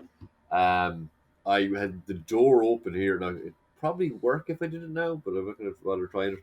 But when I open the door here, there's a window across the hall from me, and so the light comes in and kind of illuminates me. But I was looking across the window and saying, like, if my neighbours looked over, they just see me in the middle of a dark room, but glowing. Give me 2 seconds. I want to see if it works. And it's so stupid. The visual, well, for most people, it's the visual. This is Our why. audio listeners. This is why you need to stay Fuck, tuned no, to it doesn't. the YouTube as well as It's not the. coming through. You're not coming through. Well, yeah, for some people it it's didn't visual. work. It's not visual. What was I going to say to you? Yeah, but like I have people who I know, like from fucking just the real world, talking to me about, oh, She-Hulk, or I see people talking about like, oh, She-Hulk now. What's next? Female Iron Man. It's like, yeah, Yes, that's it's literally actually. coming. Yeah. Like, but not even that. She-Hulk is like ridiculous. Wait until they find out that female Iron Man is going to be black. They're going to lose their shit. just Well, just I go, you wait. no. Like a guy I know I used to work with is like, oh yeah, it's like female. Oh, it's all female empowerment and female this, female that. It's like there's been like 30 films and all of them have had male leads, and this is like the second or third. Mostly white men as with- well. Yeah, but like this is the second or third character with a female lead, and you have an issue with like I think that's a bit weird. Like, and even go, well, yeah, maybe a little bit like, but they're not even that like fucking. Go, oh, She-Hulk, fucking, what's next? It's like, the character is older than most Marvel characters. She came out, like, within 10 years of the Hulk coming out, because when the TV show started, which I think the TV show started in the 70s. What the one with Lou Ferrigno, Yeah. and he was David Banner, and he, sad hitchhiking music. That's right. Great fucking shit. The, like, whenever that show came out, like She-Hulk was created very quickly because Stan Lee was worried. It was in a time where someone could just say, "Oh, this is She-Hulk," and not be fucking sued for it. So he made She-Hulk. So She-Hulk, like really old character, and again a very established. Imagine, I don't know. imagine living your life and not realizing that it's the writing of something that makes it good. Like, imagine thinking that, oh, this thing, even though it's incredibly written, it's a female lead, so it must be shite. Or this thing, even though it's fucking very- Fleabag's like the perfect example. well, I was thinking The Handmaid's Tale, but sure, whatever. Yeah. Like, there's so many examples. Orange is the New Black, like there's tons. Well, The point is though, like, imagine basing your whole like opinion on that before you've even watched something. It's mind blowing. I will always say as well that like I'm and sue me here because I don't like. I think Captain Marvel was one of the weakest Marvel films in my opinion. Yeah, it's not great. I genuinely, and I don't know if it's Brie Larson's acting, maybe the way the character is, but in comparison to some of the other female leads that exist within the, Wasp and obviously Kamala Khan, Miss Marvel, and now we've got She-Hulk. You just, I can't believe Scarlet Witch. I guess Koi as well. Mhm. The fact that you could probably count them into female leads in the MCU on one hand is still fucking insane. Anyway, regardless of that, I think that people who like, you're allowed to dislike a film, but you can't dislike a film just because it's a fucking woman that's But like the problem lies though, like, I can't quite understand that. Jerd was saying earlier that like the vast majority now of the population in general know about the Thanos snap. The problem that comes with that is a lot of that majority of the population are horrible bigots, and like we were saying, right, the She-Hulk stuff, the Ironheart stuff with Riri Williams, whatever else we're going into, right, like Yelena, Black Widow's sister, whatever, right? I forgot about it. Pulling that stuff from the comics is fine because we know the comics, but the majority of people that only watch the films, that only know the MCU on screen, if they're, okay, they might have accepted that, it's not just a nerdy thing, it's just an entertaining film. If they're all of a sudden then given all these female characters, unfortunately, a lot of them are going to react that way. It's just the way the world is. I love the idea of some old guy who's only seen the 70s Hulk shows, like, there's a She-Hulk now! Yeah. But people saying that, like, oh, what, She-Hulk now, what's next? Blah, blah. Most of, like, the character's older than fucking you are. Yeah, like, exactly, you were saying. sorry for repeating myself. But, yeah. it's just, like, I've had people, like, from home, too, like, who are, like, mad into the films, like, oh, it's getting too woke now. I was like, it's Marvel. They've always been fucking woke, apart from, I think, some really dodgy comics in the 50s. with some Chinese Some Asian representation and stuff. Some of the stuff in the 90s is not great either, to be. But again, though, Yeah. There's always blind spots, but it's a very woke company. Like the amount of times I've read a Marvel comic where they jokingly have some right wing person in it, or you know, someone who would be more along the not necessarily just right wing for the sake of it, but like tinfoil hat. Like there's even an issue where Aunt May is in the elevator going. It's in the Michael Krasinski run. Aunt May is in an elevator going up to the Daily Bugle, and like Michael J. Krasinski, Michael Krasinski, I can never remember. He probably is quite woke himself. Woke, lefty, say in that kind of way. Yeah. And there's a character going on about tinfoil hats, and he's saying shit like that, and then Aunt May is just like, I think this is your stop, and like just kind of tricks him into getting off the elevator, and then Aunt May basically goes in and is like, it's when she's found out Peter's Spider-Man, she's like, oh fuck you, and not in such a direct way, but she's like, I think you should have more balance. 2 fingers up. I think you should have more balanced coverage of Spider-Man. Blah blah. It's like, I'm going to unsubscribe. He's like, oh yeah, sorry. Well, good luck. Your one subscription doesn't really make much difference. But like, you know, he's obviously a bit of a prick with her, but at the same time, he knows her so long that he's pleasant to her or whatever. She gets off the elevator, or he gets going on the elevator, and the guy comes in and is like, oh, do you know what it is? And then it's just like the elevator closes and Jonah's just like frowning. But the whole comic, like even a blowhard like Jonah, and it's not just to say people right wing or people of different viewpoints, but these kind of people who just fucking woke women is like, no, it's just a woman character, like, and like like some points come across a bit stronger, but male points come across very strong in fucking superheroes. You've no issues when a fucking Bruce Willis can do all fucking Mary Sue. It's like male characters have been always doing fucking wish fulfillment superhero shit, like, and it's just stupid. Yeah, the problem is it's a visceral reaction to that first knowledge that we're doing a female version of the character. It's that first kind of like before they've even went into it. Like, imagine thinking representation is a bad thing, like innately a negative. Like, I agree that maybe not everything should be all based around that, but see if it's a well-told story that happens to have good representation, why is that a bad thing? Like, what is the negative there? Exactly. Yeah. Do you know what I mean? Like, people love to hate, which is a terrible thing, and by bigoted people especially. But you can hate stuff and not be a total bigot because, hey, I'm a critic and I hate shit and I'm not an ob. Dan hates almost everything. Yeah. Dan, you need more love in your life. Hey, I like True or Drone. out of the 3 reviews below, I like Bullet Train as well. I did like Bullet Train. That's his 2 quotas for the year. I guess I didn't even realize this, but speaking of things that Dan hates, Prey. Oh yeah, don't like that. Prey was shit. Link to for your consideration below as well, where we talked about that. Look at this. That's not phenomenal. That's not CGI. Like, what the fuck? That's incredible practical effects, but the design of the face is like odd, doesn't it? Dan, shut up. Just shut up. Just take it up your shite, all right? Look at the nice practical effects. Don't stop. Fuck's sake. No, but that's impressive. Good puppetry work. I mean, you need better designers, but good puppetry work. Shut the fuck up. That's racist. This is a different race of predator. You mean racist towards predators, Dan? I think you are. There you go. Well, I was going to say, speaking about predators, I don't know I was going to go with that one. Speaking about a film that is a long-awaited sequel / prequel to a certain thing. Unless you guys have other things you want to talk about in terms of things you've watched. I watched. So last week I gave a brief summary of my plans for.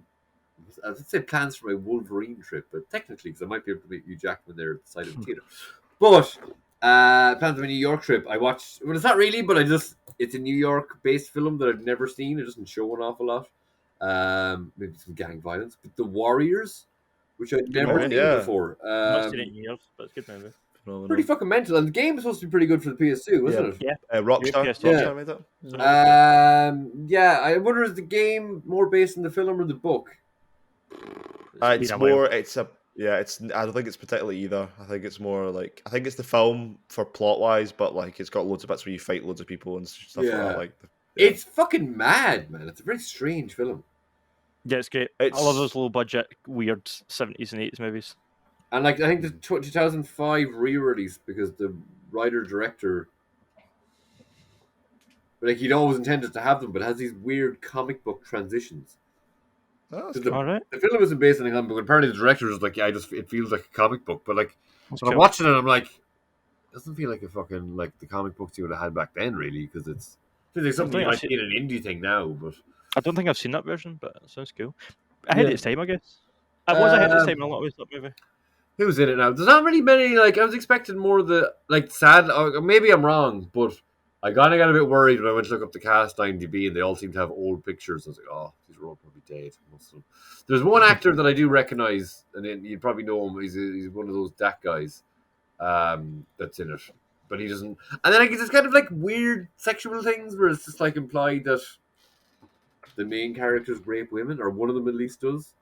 Yeah, no about that. I hate to do this. It was a different time. Yeah, but well, yeah, it's just I don't know, it's weird. I guess it's coming from the novel. I'll just show you the guy who's. Is it James Remar who you're talking about? The guy with the mustache? James see the Remar. mustache when you look he's him the up on- Exorcist, right? Yeah, James Remar. He's the mustache when it's the first picture comes up when you Google the film. Yeah, so that guy. Yeah. He doesn't normally have a Yeah. mustache, does he? I wouldn't. That's not how I think of him. I know. I just meant like in terms of the photo was what I was. Yeah, the cast that's photo, more but what yeah, I he's think of not when I one see him. I don't even know what. Yeah, I yeah. Yeah, he looks pretty cool. It was good. I enjoyed it. It was mad. Like it was very strange, and it's very funny. You know, the guy who gets assassinated at the start of the film is going, "Can you dig it?" Yeah. That's apparently a Yeah, thing that you- African Americans used to say in like New York and America and stuff. But it apparently comes from I can't remember the exact specifics of it, but it comes from Irish, and it's coming really? from African Americans hanging out with Irish. I think African Americans hanging out with Irish in New York or in America, because like it's people are kind of like, does this like, oh, Irish are actually the blacks of like it comes up a lot. They said, oh, Irish are the blacks in America, and like Irish were slaves too. It's like a lot of fucking like Irish racists basically say that if there's ever anything mentioned about race or about slavery, it's like, yeah, well, we weren't. We were cultural, like we just weren't. I think when the Irish got over to America at the same time as the or obviously maybe blacks were over there before, but there was a period where Irish were like there was signs up like no blacks, no dogs, no Irish, but Mhm. Irish were supposed to be able to get past their the bigotry towards them because they essentially were white and they were able to get past that, but black people couldn't in the same way. Well, But there was a connection at a certain point where there's an Irish phrase called it's like Cuddy Higgin too, which is like, do you understand? And that's where can you dig it came from apparently. Oh, that's good. That's kind of cool. Yeah, so Weird link into Predator actually. The guy who plays Billy Soul, the tracker in Predator, the original one, is in The Warriors Okay. as the police officer. yeah, because I knew I recognized him. He's in a lot of stuff. Yeah. like- Yes, the weird. He's in He's Dawn of the Dead, isn't he? I think so. Yeah, he's he plays the kind of the tracker in Predator, which is a weird kind of segue The to tracker? us talking about prey.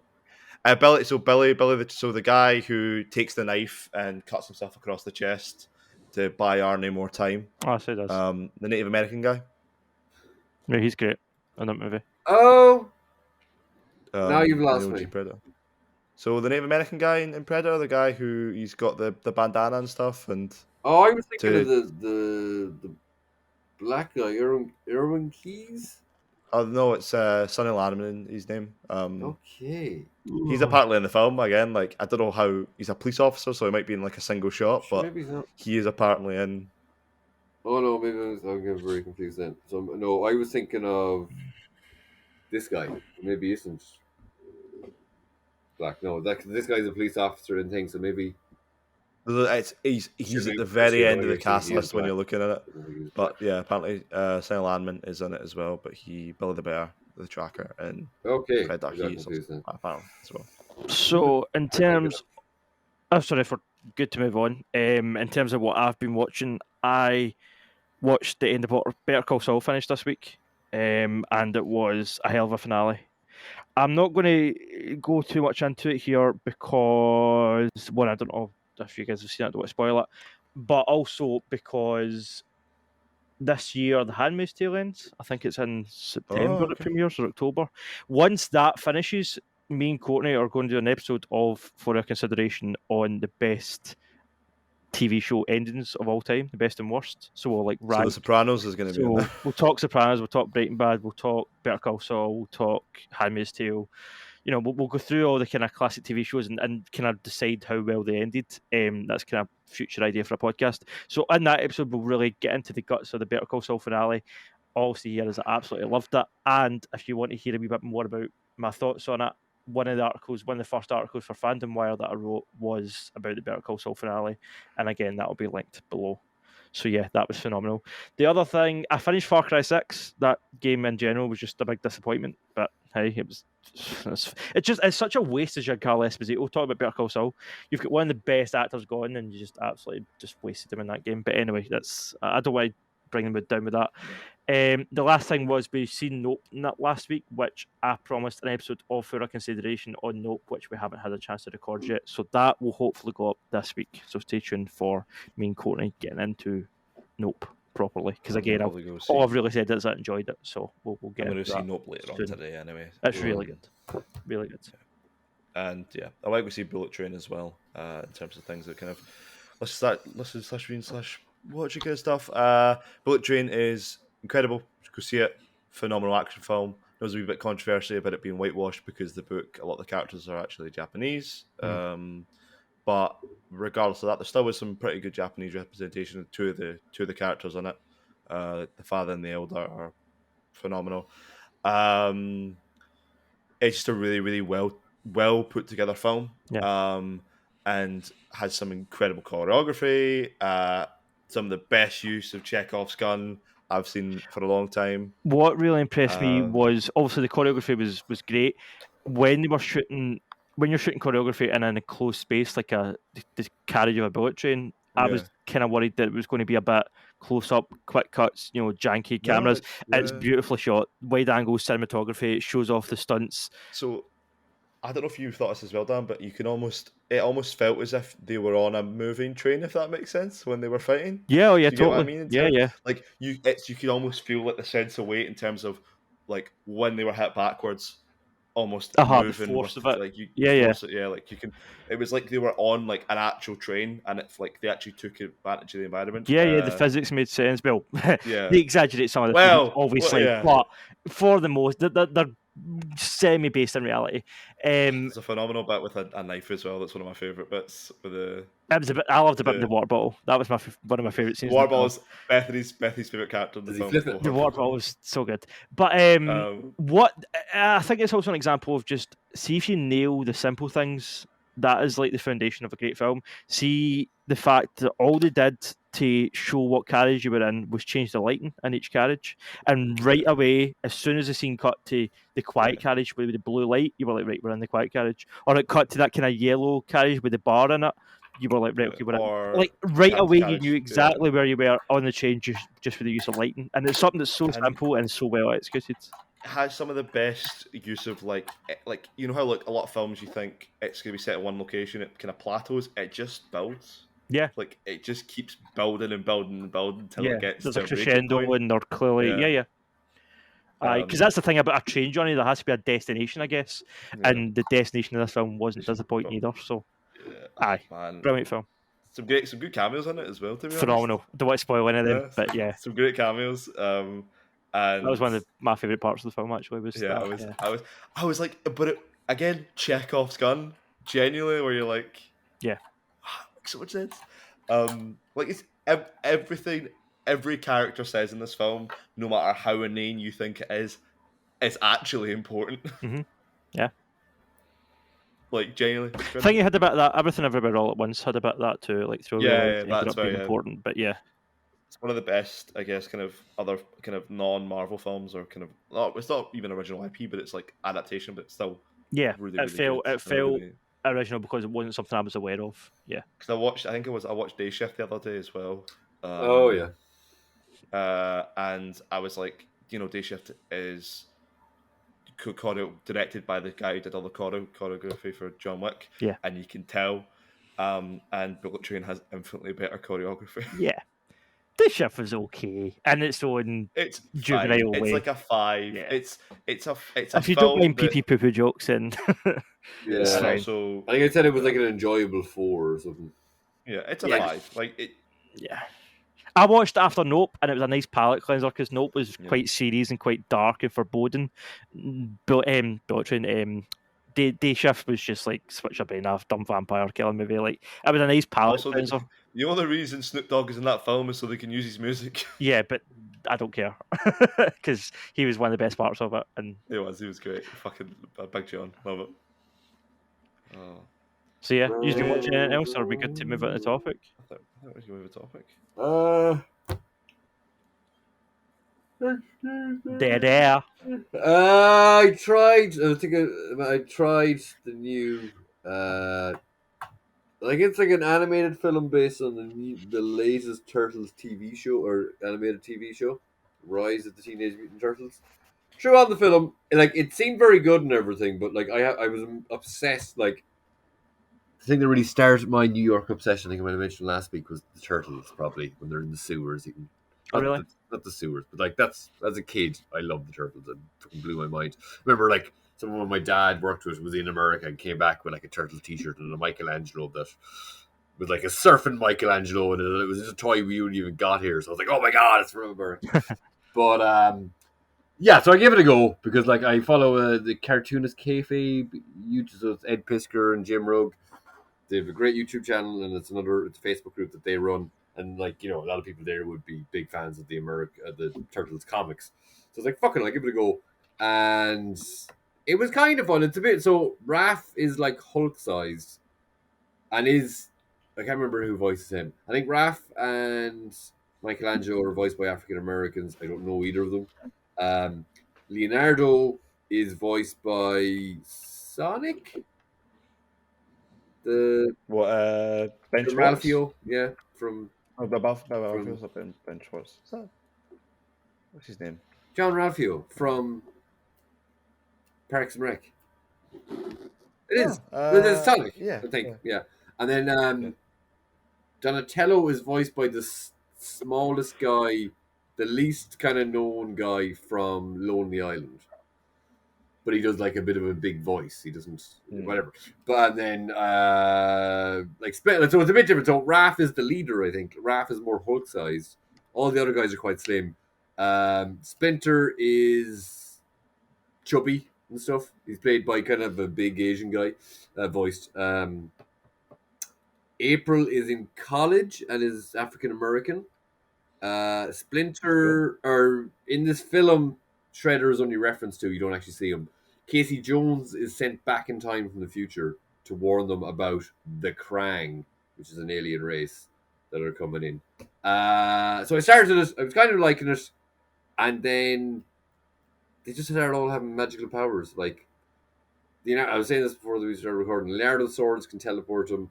Michelangelo's chains, like they still have the original weapons, but they all seem to have kind of like Kamala Khan or new MCU Kamala Khan and Green Lantern powers, essentially. Apart from Leonardo who can teleport, but then something happens, they lose their powers. So I guess that and the hand. So here's the funny thing. So I actually recognize one of the Turtles actors because he was in a Disney Channel show. Which one?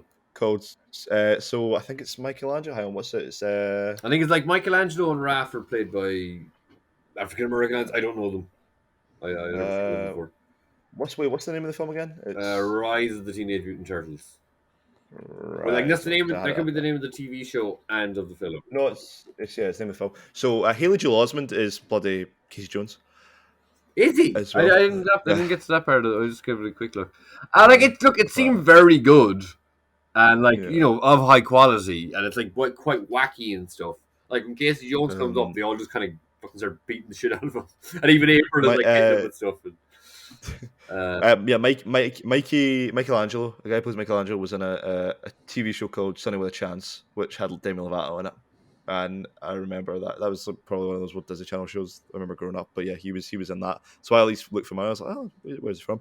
And then also the other guy who plays Raphael, I also recognise, but I can't. I think he was in the 8 Mile. But Yeah, I he's quite recognise old in comparison to the other guys. yeah, he's an older dude. That's why I was like, I recognise him from something, and it was like early Oh. 2000s. I'm And like, the guy Rob Pulsari, who I think voiced Raph in the original one, voices like so the Foot Clan or the head Foot Hand is Marvel, Foot Clan. Yeah, Foot Clan. yeah. They have some guy who's like their leader who's got like a big fiery head. The Krang is actually like 3 of them. It's not just the one guy in a robotic body. So they've kind of changed some things. Yeah, Rob Paulson, who is best known as the voice of the Animaniacs, Wacko Warner, and many other voices, is the leader, the foot leader, as you mentioned, Foot Lieutenant. And Rhys Darby. So the Bebop and Rocksteady maybe are in it, but I don't know what from, or maybe they're in the TV show before. So this is an animated show from the TV show, and then Rhys Darby plays Hippopotamus. So Rhys Murray from Flight of the Conchords TV show is in it, but like his voice doesn't sound like him at all. Really, maybe a couple of times it sounds like him. He's wearing like he's a hippo in a suit, and he's got like the turban fez that some magicians would wear. Yeah, I don't know. It just wasn't really for me, but it does seem fun. If you just like the general idea of the turtles, I want to see it done a bit differently. It was just the magic powers, like the design choices being different, and like whatever. Like I've never read the comics, I wouldn't even remember the cartoon, but it was the power thing. I was just like, oh, we've got enough of that in superhero stuff. So let them be ninjas, even if they're just using their swords to throw pizzas at people. How dare you? We're not allowed to have ninjas. They're hero turtles, Jerd. They're hero turtles. Yeah, Joe. What was cool was there was kind of like a dystopian future that Casey Jones was sent back from, and in that, Michelangelo was essentially Doctor Strange. And when he was sending him back in time, it actually killed him. So, but the way they did it was quite like he didn't have, I don't know, the hair, but he seemed to have kind of like mutton chops on the side. And like when he was, the visuals of it, like his hand, like so he was making it crack in reality basically. But then all his hands started glowing, and then he looks back and just smiles, and then he explodes. And then Leonardo has like a big robot arm, and he goes, "Hey, when you save the day." And he just grabs him and he goes, grab a slice, and he fucks him into the portal. And it was just, I was like, oh my god! And I was like, I don't know, it was effective. And I can see again, it seems really good. It was just the magic and force, like the glowy Green Lantern powers, kind of true. Like it was just a bit much for me. Just not for you. It seemed good though. It did seem quite good, and it was like quite well done. Well, speaking of well done things that maybe. I'm really grasping. Maybe we should go for what you want to do as your segue. Let's talk about steak talk, guys. That's the next steak, section of the podcast. Because I like vampires. I like the fat off a steak. You lick the fat off a steak. I prefer the fat to the meat. You're a fucking weirdo, Dan. You don't like I'm it. a weird guy. Choose what you like. I'll vacuum post you over any fat from steak. Cheers. What I'll do is Dad goes to a restaurant, orders a steak well done, cuts off the fat. Right. So see, legit. Sorry, aside here. No. We were at it was Courtney's sister's birthday, and it was like a day out at Celtic Park. So we went there and we went up for the buffet thing, and this guy had this big hog, this big bit of lamb, and he was cutting the fat off. Like people were asking for a slice, and he was taking a slice, and then people were saying, "Can you cut the fat off that?" So he had a bowl beside him just of the fat off of this ham, and I was like, "Mate, can I get that?" He was like, "What?" And he was like, "What meat do you want?" Because it was like beef or ham, and I'm like, "Can I have that bowl of fat?" He was like, "What?" I was like, "What?" He was like, "Really?" And he was like, "Okay, there you go. If you're looking to it," I was like, "Yes!" And I just sat at the table and chopped in all the fat. It was amazing. So good, man. I've got to edit that out, man. You can eat meat at all. I like. See, I'm weird. I don't like good meat. See, when you get like Angus or like Wagyu meat, I'm like, I like cheap McDonald's burgers. Like, I like pure shitty, worst of the worst meat. There's hundreds of fat on it and just processed stuff. Yeah, I'm into You can that. get good Actually, meat like, with fat in it. yeah, but again, I've Like just there's like kind of ribeye and stuff. I never order a steak, but if I'm with Courtney, she'll cut the fat off and I'll have her fat. Like, I would much But prefer that to the depending actual. on where you go, you can get steaks with marbling, which basically means there's fat Yeah, worked into through the it. meat. Yeah. I know, but I would rather just get a cheap Hard to burger. find Like. that, yeah. I don't Which know. Jesus, I see, fair I enough. see I people mean, giving out about one of the Tories. Now I don't follow UK politics at all because they're like, oh, he fucking doesn't know that thing is like. They're like, what's the best McDonald's thing? He's like, he picked something that's been out of circulation since 2020. I think it's like a breakfast wrap. Right. And they're like, oh, it's fucking God since 2020. I was like, first of all, that's not that long of a time. It's not like it's a 10-year-old thing he mentioned. also like, yeah, people don't always get McDonald's, And like, it's fucking McDonald's. Nobody should know McDonald's that well. It's fucking trash. And Dan, you know it is. So like, I'm not expecting you to come in and defend McDonald's. I got a McDonald's at 2 a.m. last night because it was open 24 hours. That's what they're good for, is when you can't be asked cooking and But no one else is they open. don't was fill real you. good. Like they're like, Aye, they do. if I get a McDonald's, I'm gonna be hungry in half an hour. Like it's not. Yeah, but I was No, gonna- listen, but that's because I get 20 chicken nuggets, I get a wrap, and then I get a Big Mac. That's me sorted. I got a double cheeseburger in Burger King when I was in town the day when we were at the Comic-Con, and like I was so depressed because for whatever reason the double Burger King was smaller than a normal burger. My mate got like a steak blah blah blah burger. It was just tiny. It was like this little mini burger, but it did have two patties, but both patties were like as skinny as rashers. Yeah, so I wasn't very impressed. I'm really unsure how to progress to the topic from. listen, you burgers, said well but- done, Mass. This is your fault. Yeah, No. you open a vortex segue.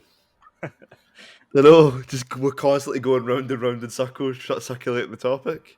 What the fuck do you want to talk about? Say it. Oh, sorry. Wait, so it's all me now? Yeah, so this week's topic, Yeah. as mentioned at the start of the episode, is sequels to films, TV shows, properties, whatever, that we never got to see, that maybe got cancelled, that we really want to see now, after maybe years after the release of the thing, and we think that these films deserve sequels. Your Blade Runners, that kind of thing, where these films maybe were critical bombs at the time, and then end up getting, we hope to have a sequel at some point, or never got a sequel. How many are we doing each? I think we should do one. If you want, one or two. One, okay. Yeah, One or I two think if we you want. can get into like my whole idea for this anyway was Dread. I think Blade Runner is an interesting topic to cover in relation to this because the first one bombs, became a critical darling. A cult hit. The second one came out, then that bombed, even though it was a great film, and it was set up for a sequel that we're never going to get. But yeah, so they're the two I'd like to talk about, and I don't know if either of you pick them, and then maybe do you want to go through your thoughts first, maybe end with Dread and Blade Runner, because I think there are two. Yeah, there's a lot to go on there. I mean, I have one that is very much a childhood thing for me that I wish got a sequel. To. Well, technically two. They're kind of connected. I think mine are connected, so I'll probably talk about them in the same breath. If you're early 2000s Disney, people always say it was like after the Disney Renaissance. You had all these amazing films that came out in the 90s, and then you have the two films at the start of 2000s. The first one, Treasure Planet, one of my favorite films of all time. Absolutely adore it. Don't know if you guys are familiar with it. I don't even recognize the name. I think I seen it when I was young.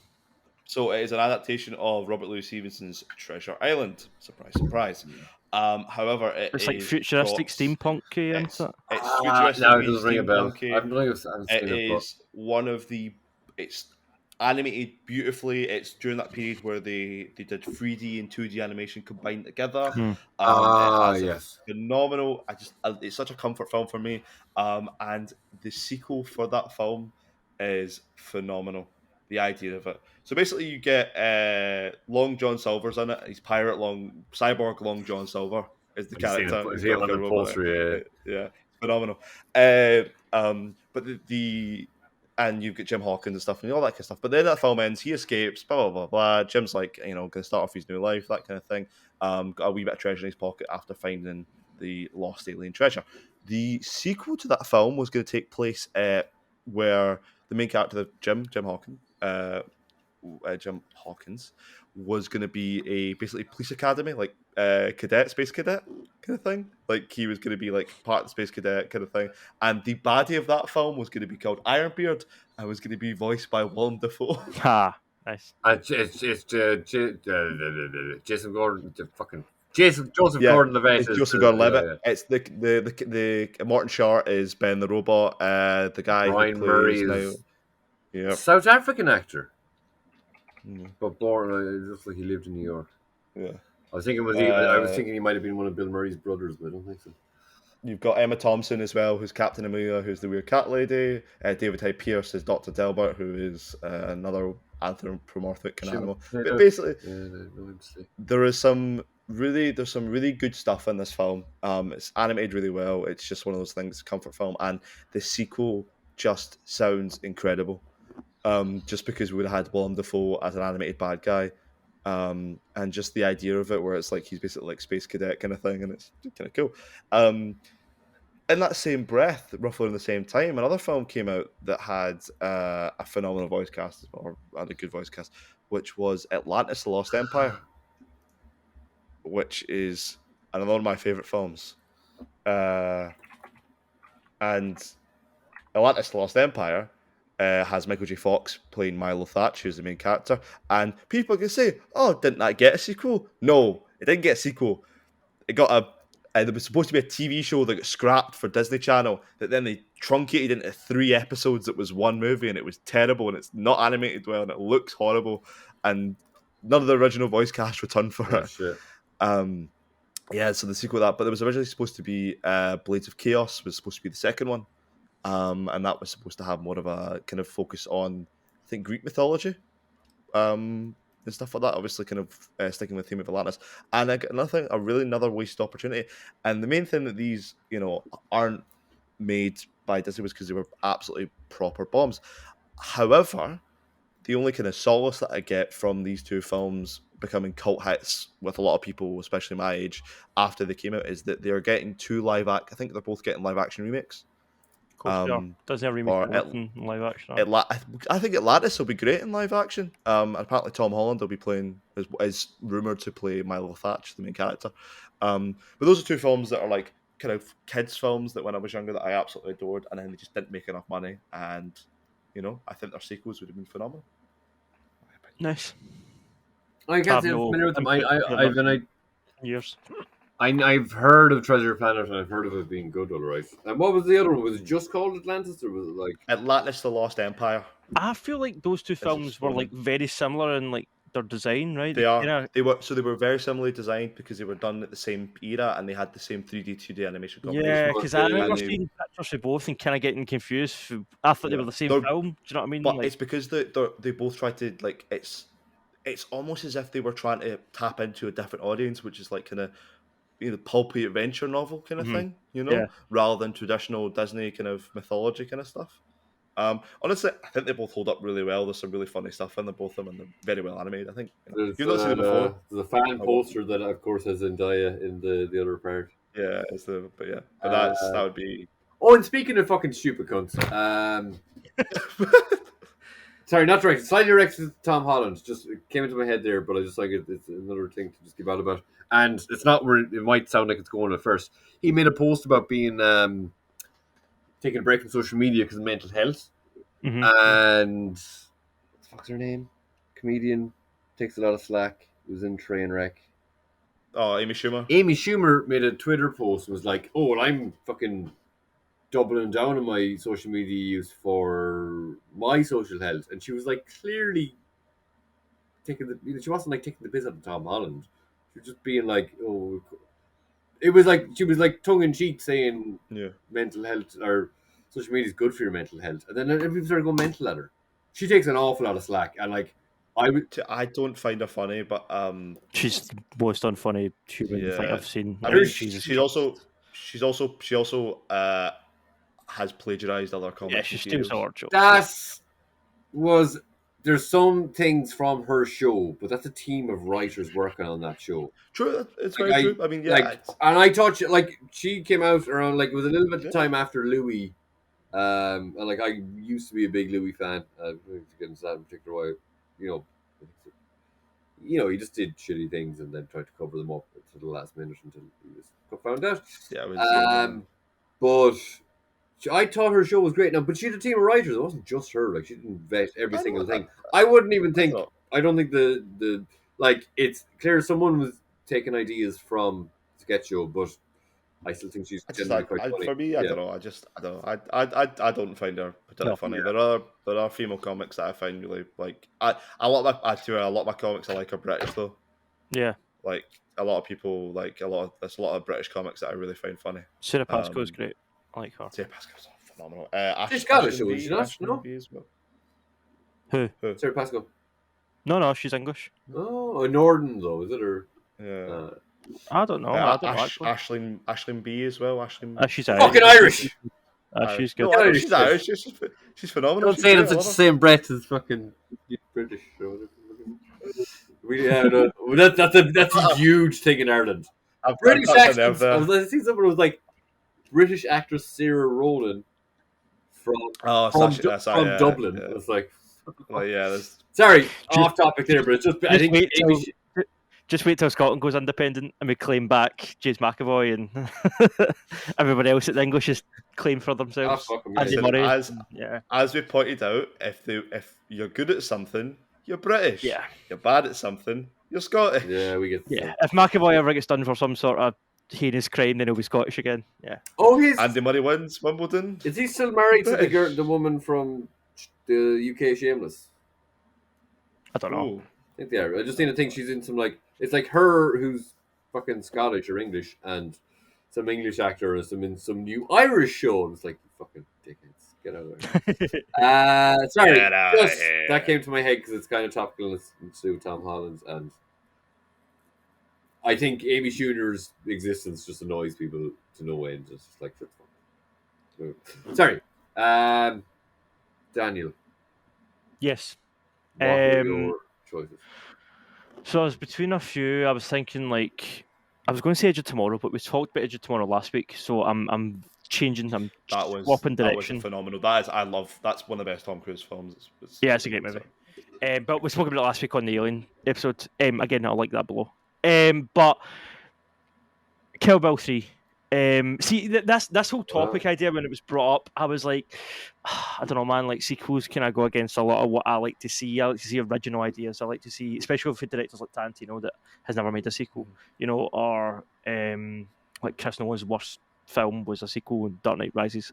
Like I prefer to see creators doing original things as much as I love certain sequels like the ones we always talk about, like Dark Knight, Terminator 2 and stuff. But sequels for me, I'm always a bit of a, especially with movies. I think with games and stuff, I'm maybe a bit different. Like I kind of like to see sequels to a game, but movies sometimes I like just leaving it as as it is. And sometimes when you hear about something getting a sequel, you're like, why just leave it? It's as good as it is.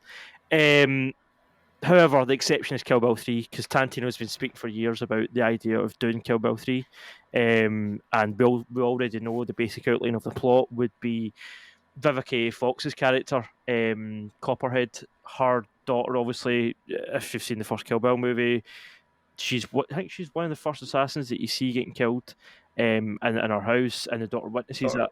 Starts like what, 10? Yeah, she's 10ish, and the bride says to her, like, if you're still pissed off about this in 15 years, come and find me, and we'll hash it out.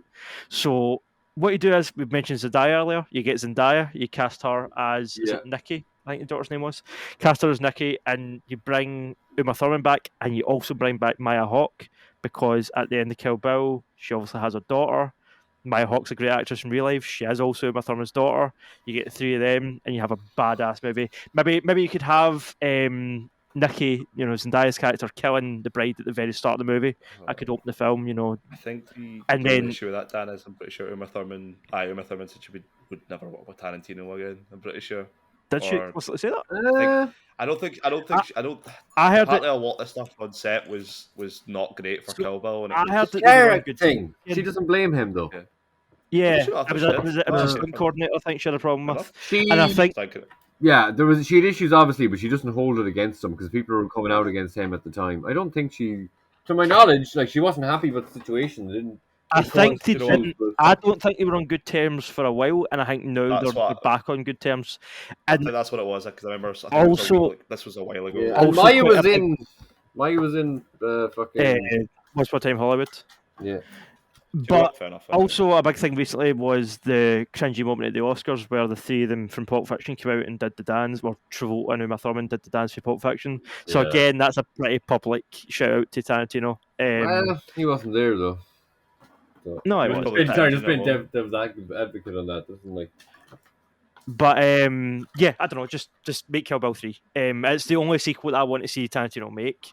You know, I wouldn't like to see a sequel to any of his other movies, but Kill Bill Part 3, you've semi set it up within that universe. You've already got, you know, a kind of fan casted cast. We already know the basic details of the story. The whole saga of Kill Bill and a lot of Tarantino movies in general are about revenge. This could be the kind of crux of that. It could be the ultimate revenge movie. Is that the only film he's made that has a sequel? Like Kill Bill? I mean, Kill Bill? technically, Kill Bill 2 isn't a sequel because it was all filmed at the same time. Fuck and then- off. It's got two in the No, title. no, it was all filmed as one film, and the studio forced them to release it as two films. Really? Lord of the Yeah. I mean, Lord of the It's Rings. not like is technically- insanely long anyway. There's a cut. There, I think 5 or 10 years ago, there was a cut released that was like the 6.5 hour version, which was a whole thing all the way through. Sorry here. I didn't get to see it in the cinema, but I did. It came to cinemas. Like it was called like Kill Bill: The Whole Bloody Affair or something, and it's like the whole thing as intended. So when they released two, they put it in certain special screenings. No, the Like full that. version only came out recently. Like it didn't come out at the time. The studio were like adamant they were like okay. not releasing a 6 hour movie, so they made him split it into two. And then years later, obviously fans and Tarantino getting a bit more powerful in Hollywood was able to release it as intended. Oh, Yeah, technically it is the same film. I mean, it's up to you if you want to call it a sequel, but because technically it is the only sequel he's ever made, if you want to look at it like that. But really, it's not a sequel because it's all the same story, filmed at the same time, consecutively. So, but yeah, what was the other Kill one? Bill Part 3. Speaking of Tarantino's, not this is actually my suggestion, but the Zorro. Jamie Foxx is a character and he plays him. He's called Django. The Zorro Django film that was like rumored for a while, wasn't it? Yeah, Or script was written or developed. that would have been interesting. Yeah. Cool. Yeah, that wasn't my choice. It was just in relation to Tarantino. I actually also heard, Dan, you were telling me about his Korean barbecue place in New York. Yes. It's apparently been closed, unfortunately. Oh, shame. So the main crux that I was thinking about this was, like, we did talk about it a bit last week, but I think what really pushed it in, I was talking about somebody about it online. So Dredd drastically underperformed. I didn't realize how bad it was. Even to this date, it still hasn't made its budget back. Its budget was like 49 million. Even with sales, apparently not. Like it's so I should really look this up, but it just performed so badly. So Dredd. I think the fact he came out so close to the raid was also a bit of a It came out detriment to it. what I heard at the time was it came out very close to the raid. They're both Mm. tower films. But Dredd wasn't really marketed that well. Like people were saying, I didn't see any advertisements for it anywhere. No, the only reason I've seen it is because I caught it on TV late night. No, And I it remember was- seeing a trailer it was for it. really I remember good. seeing the trailers for both that and the raid at the time, and I remember thinking, me and my dad were sitting, and I remember the two of us going, they look very similar films. Like I think it was probably a DVD that was out, a couple of years beforehand, maybe a superhero thing. Me and him were sitting watching, and like the trailers now, DVDs used to have trailers at the start. It was maybe like two of the trailers before it were both for the raid and Dread, and I remember watching them both and going, oh my god, they look so similar in concept.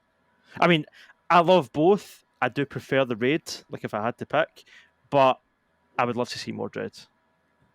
Me and my mate, so apparently it made like 41 million in the box office. Budget was about that, and then it made, like, from what I don't know, it's hard to tell from total estimated domestic video sales 21 You always million. double your budget, don't you? You double the budget, and then Mhm. that's usually how much they have to make back to break even in it, or Production to budget make was like profit. 45. So yeah, it just Yeah. even it maybe made closer, but then you have to double it for marketing. But I don't think, because I remember a lot of people saying, like, I was fucking bet into it at the time when it came out, because it was the Dan, you mentioned last week, there was the petition to get it made, but it wasn't marketed well. Like, there was no there wasn't a widespread, like, and especially for a film that actually was that good, it just, I don't know, like, the main crux of the whole idea of this was, why can't studios look at the quality of a film and how well it's liked after the fact, or how critically well And it's then, received, yeah,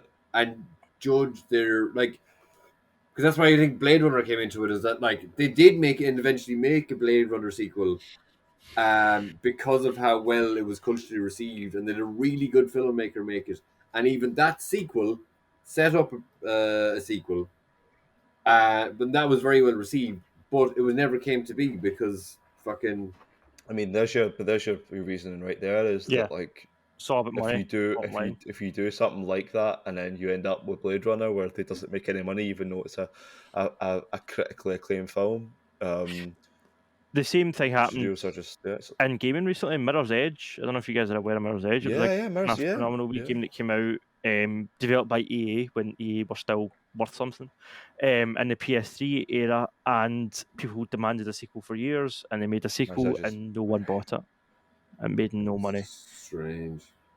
It's just you're right. It's such a strange phenomenon. It's a vocal minority. It's like I'm saying earlier, it's a vocal minority. People, yeah, okay, you might have, like, I don't know, a couple of thousand people screaming for that sequel, but if they're the only ones that buy it or buy a ticket to it, then the studio, it's not worth their time. It's Like, not gonna make it, yeah.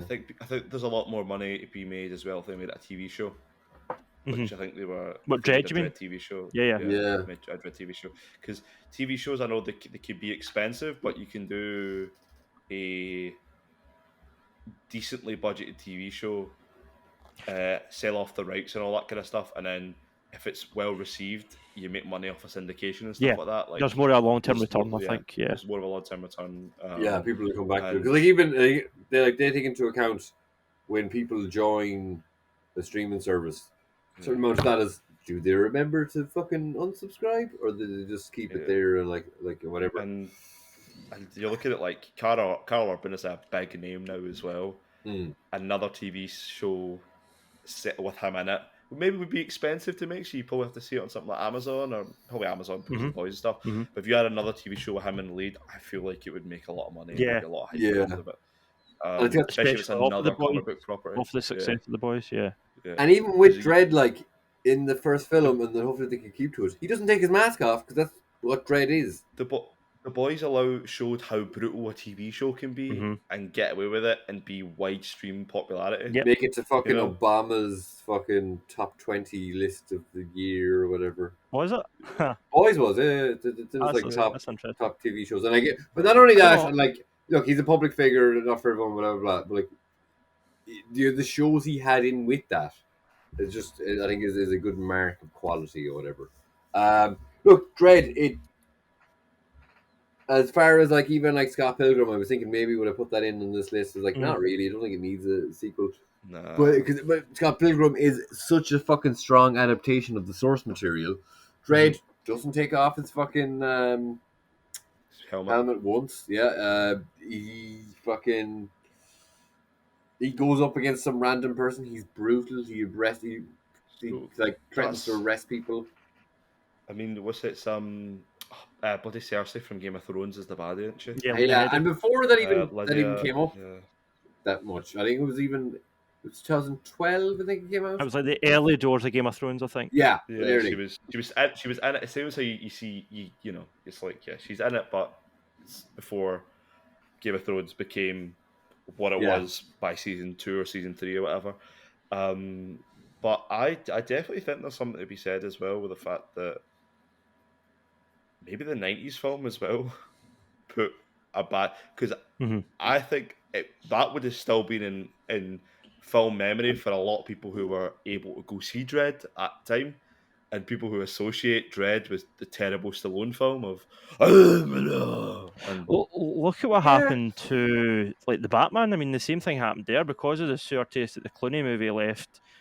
No one really had to pitch, that this is a darker version. Like they really had to go to Warner Bros. And be like, "Listen, this is the darkest version of this character," just so that they would greenlight it. Because the idea of having anything even similar to the Schumacher films wasn't an option for the studio. So it's probably the same thing here. Like Black nipple, black nipple, like black nipple. going to I know that it's not on the same level. I guess like Batman's a much bigger IP than Judge Dredd, but yeah, there was a certain, and I think because it's a smaller character as well, and there's less like I think there is folk that even if there is a shit Batman movie, people will still go and see the next one because it's There's less Batman. goodwill. You don't, yeah, exactly. You don't really have that with Dredd. There's a wee bit more to prove, I think, and I guess that was probably an issue with the Stallone movie. Yeah, Which probably kind of knock on effect. tainted it from the get go. Yeah. But I definitely think as a TV show it would be creative, maybe sequel wise. What was your other one, Jerd? Was it? That was and- pretty much it. But I think just for Dredd, like, it's just a very fucking good film, and like it really perfectly captured the tone. tone of it. Like, there's the thing with Brendan Gleeson's son. I can't think of his first name right now. Donald, but it's spelled in the weird Irish way that even confuses me. Yeah, it's Donald Gleeson, but it looks like Donald.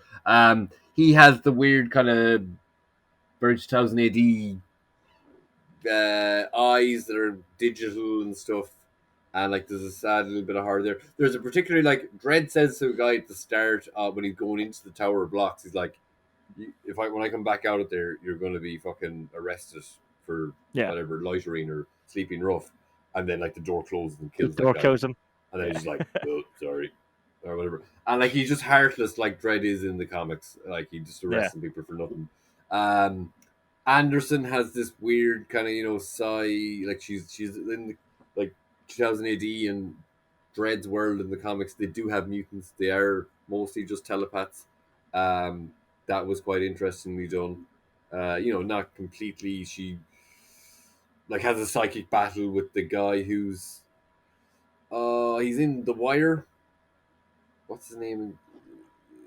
Idris Elba and this guy were like working together as crime bosses. Dominic West? No, they're both the crime bosses in. They work together. No, Wood Harris? No, is that someone? No. Idris Elba was one guy, and this other guy was the other guy. They worked together in The Wire. They were like criminals it's been together. so long since I've watched The Wire, man. I've actually never seen The Wire, so I've got not a scoop with I can't think of his fucking name. Let me just see. Yeah, it was just like grim, gritty, as like Dredd kind of should be. It was like tongue in cheek. It had that great thing of like the evil or turned judges coming in, he has to fight them. It's just a fucking great film, and like it's just such a fucking pity that I don't know. I again, I know like studios have to look at it, like this didn't make money for me.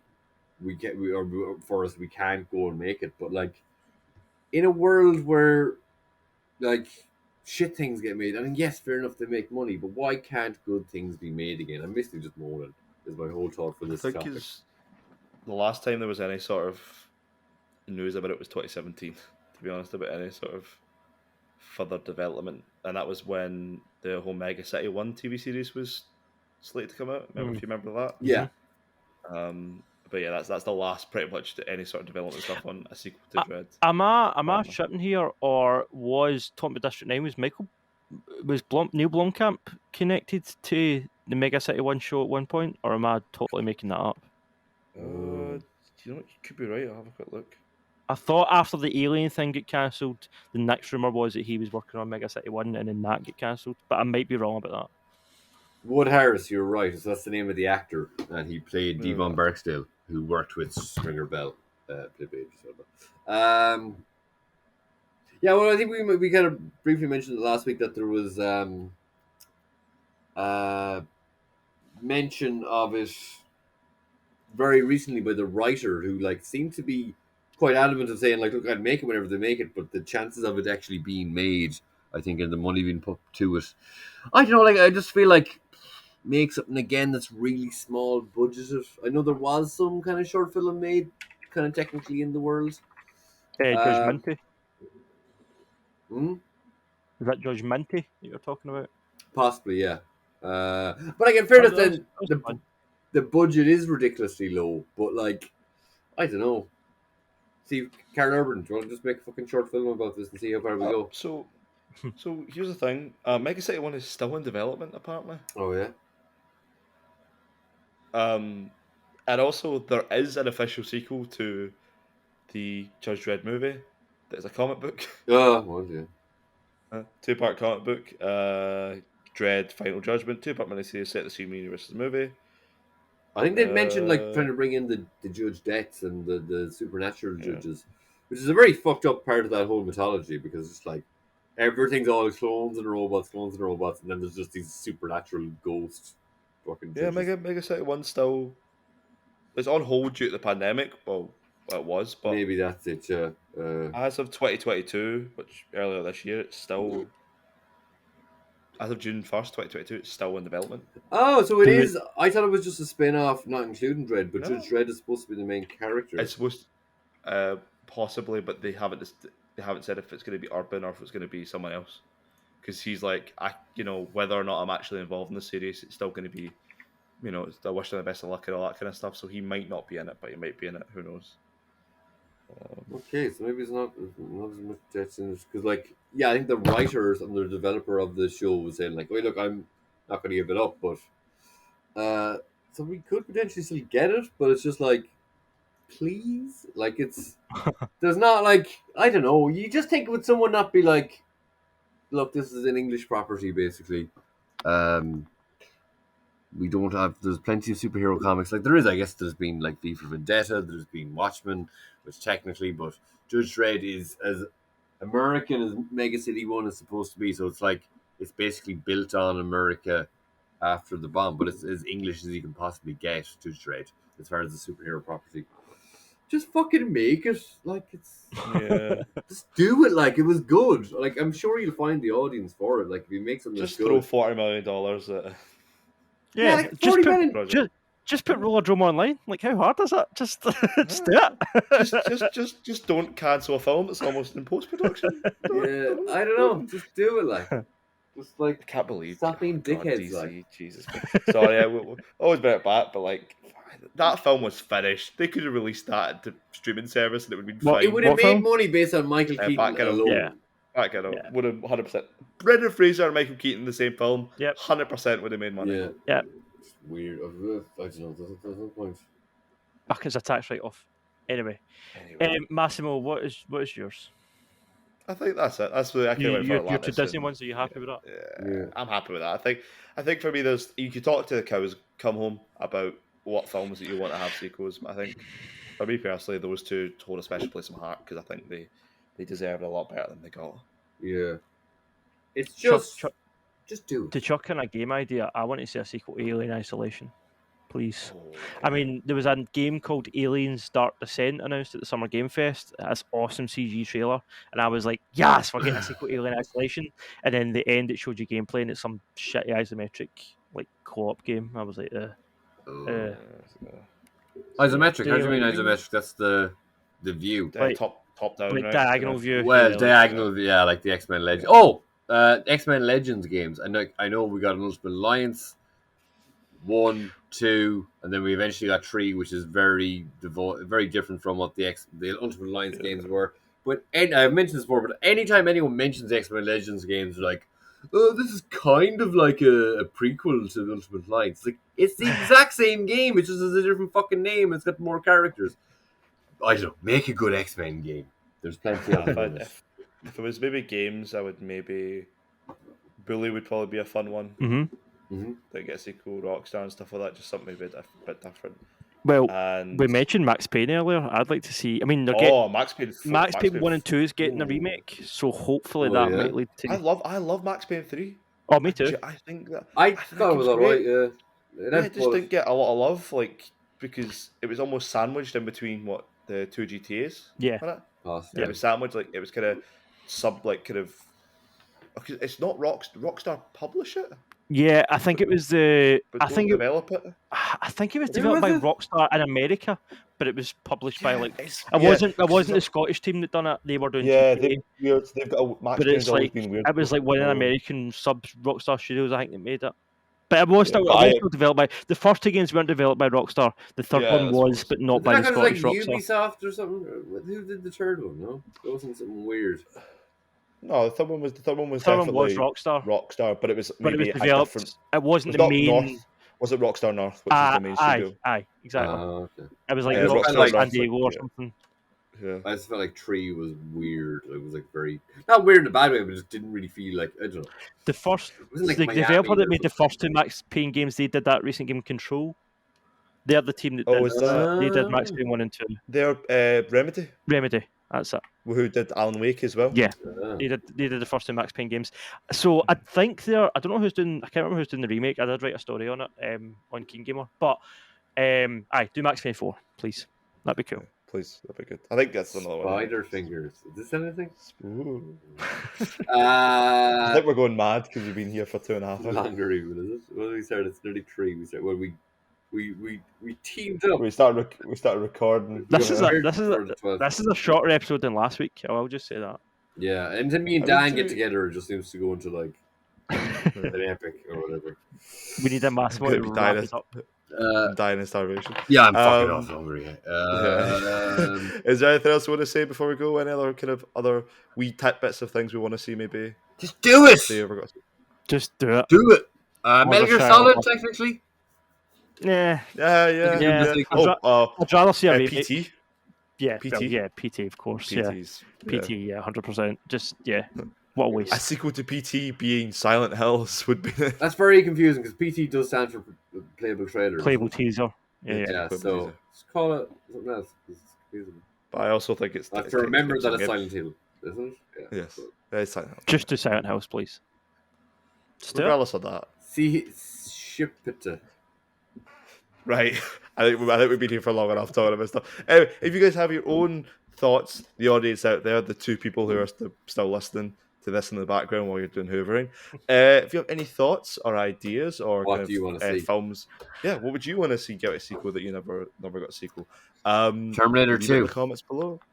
Yeah, there's nothing after that, as we established. Terminator Established 2. many Yeah, times. why didn't they make It another? stops. Why two. didn't There's why nothing didn't they else. make 3 Terminator 3s? Yeah. Like and comment. I'm trying to get into the habit of saying that at the start of the video, so we can Yeah. get those up. Follow us on socials. We are Pop Shock Podcast on Twitter, Instagram, and also Facebook. Yeah, I believe I'm we have good. all of those. I still have to catch Yeah, up on the boy. Facebook feeds. Yeah. We have a new we've got- co-host who is some guy who has just copied my Instagram profile and is calling himself the co-host of the Pop Shock Podcast. And I only got the notification about it because he tagged the Pop Shock Podcast in his copied bio of me. Where's this? Some What? fucking random guy, and I reported him on my page on Instagram, my nerd page on Instagram, the Pop Shock page on Instagram. Instagram only got back from the podcast, Pop Shock Podcast Instagram page is report and said he doesn't violate any Instagram policies. So What is the benefit of that? Like, we're a super small podcast. What's the benefit of pretending to be? I think it's us? more because Why would anyone do that? on my Instagram page, at least. Now, I don't have a lot. I've maybe more than your average person. It's just because I add people and I have different whatever. I've like maybe 1,000 followers on my Instagram. People who just use Instagram a lot can have that and way more. But Do you know what? With that being said, Jerd, everyone who's still watching this, go report that guy's account. you're not going to be because you'd have to find my own personal page and then it's True. too awkward. That's But awesome. basically, I think it's what these people would try and do is maybe try like as maybe why Instagram said it's not against their policies. He isn't using my name; he's just using pictures, but he has 2 pictures that aren't me. So they Right. could maybe say, "Oh well, it's not him." But my This is a different guy with the same name as my you. Instagram page for my short film, he's also like he just copied and he also tagged that saying, "Oh, I'm the writer and director of blah blah blah. What weird. It's just odd. But see, what he might do is maybe eventually he might change his name to look more like my name, and like he's one of my pictures as his profile picture. So what he might try and do is contact people from my followers list to say he's me and go, "Oh, can you follow this link?" Some And competition then or maybe something, get on, but like maybe get onto them so that he can access. Because a friend of mine just got his Instagram like hacked recently and his Facebook. So like I don't know what is. It's obviously kind of just fucking weird that he's using my profile and the thing. But like, Well, yeah. We on the Pop Shock podcast do not condone stealing people's ideas or plagiarism. And you are not a co-host of this podcast, you prick. You know who you are if you're watching this. But yeah, if that's you're pretty watching much this, us. tell your friends. Yeah, tell your friends that you're the co-host of this Can you get us podcast. more likes, more No. follows? Yeah, that's great. Well, word of mouth. It's good news. All news is good news. Or yeah, why not? Anyway, with that being said, thank you for listening to us ramble for a long time. Like and subscribe, follow the socials, and I guess we'll see you guys on the next page. Or if at least not me, one of these two lovely gentlemen. Yeah. I might be here next week. You never know. Who knows? I don't know. More She-Hulk, more comics, more shite, more Ezra Miller shite. Actually, I was only thinking today because I was listening to the Weekly Planet talk, like slagging off Bruce Willis. Dan, stop recording before it keeps Yeah. going. No. We're gone. Oh, you bastard.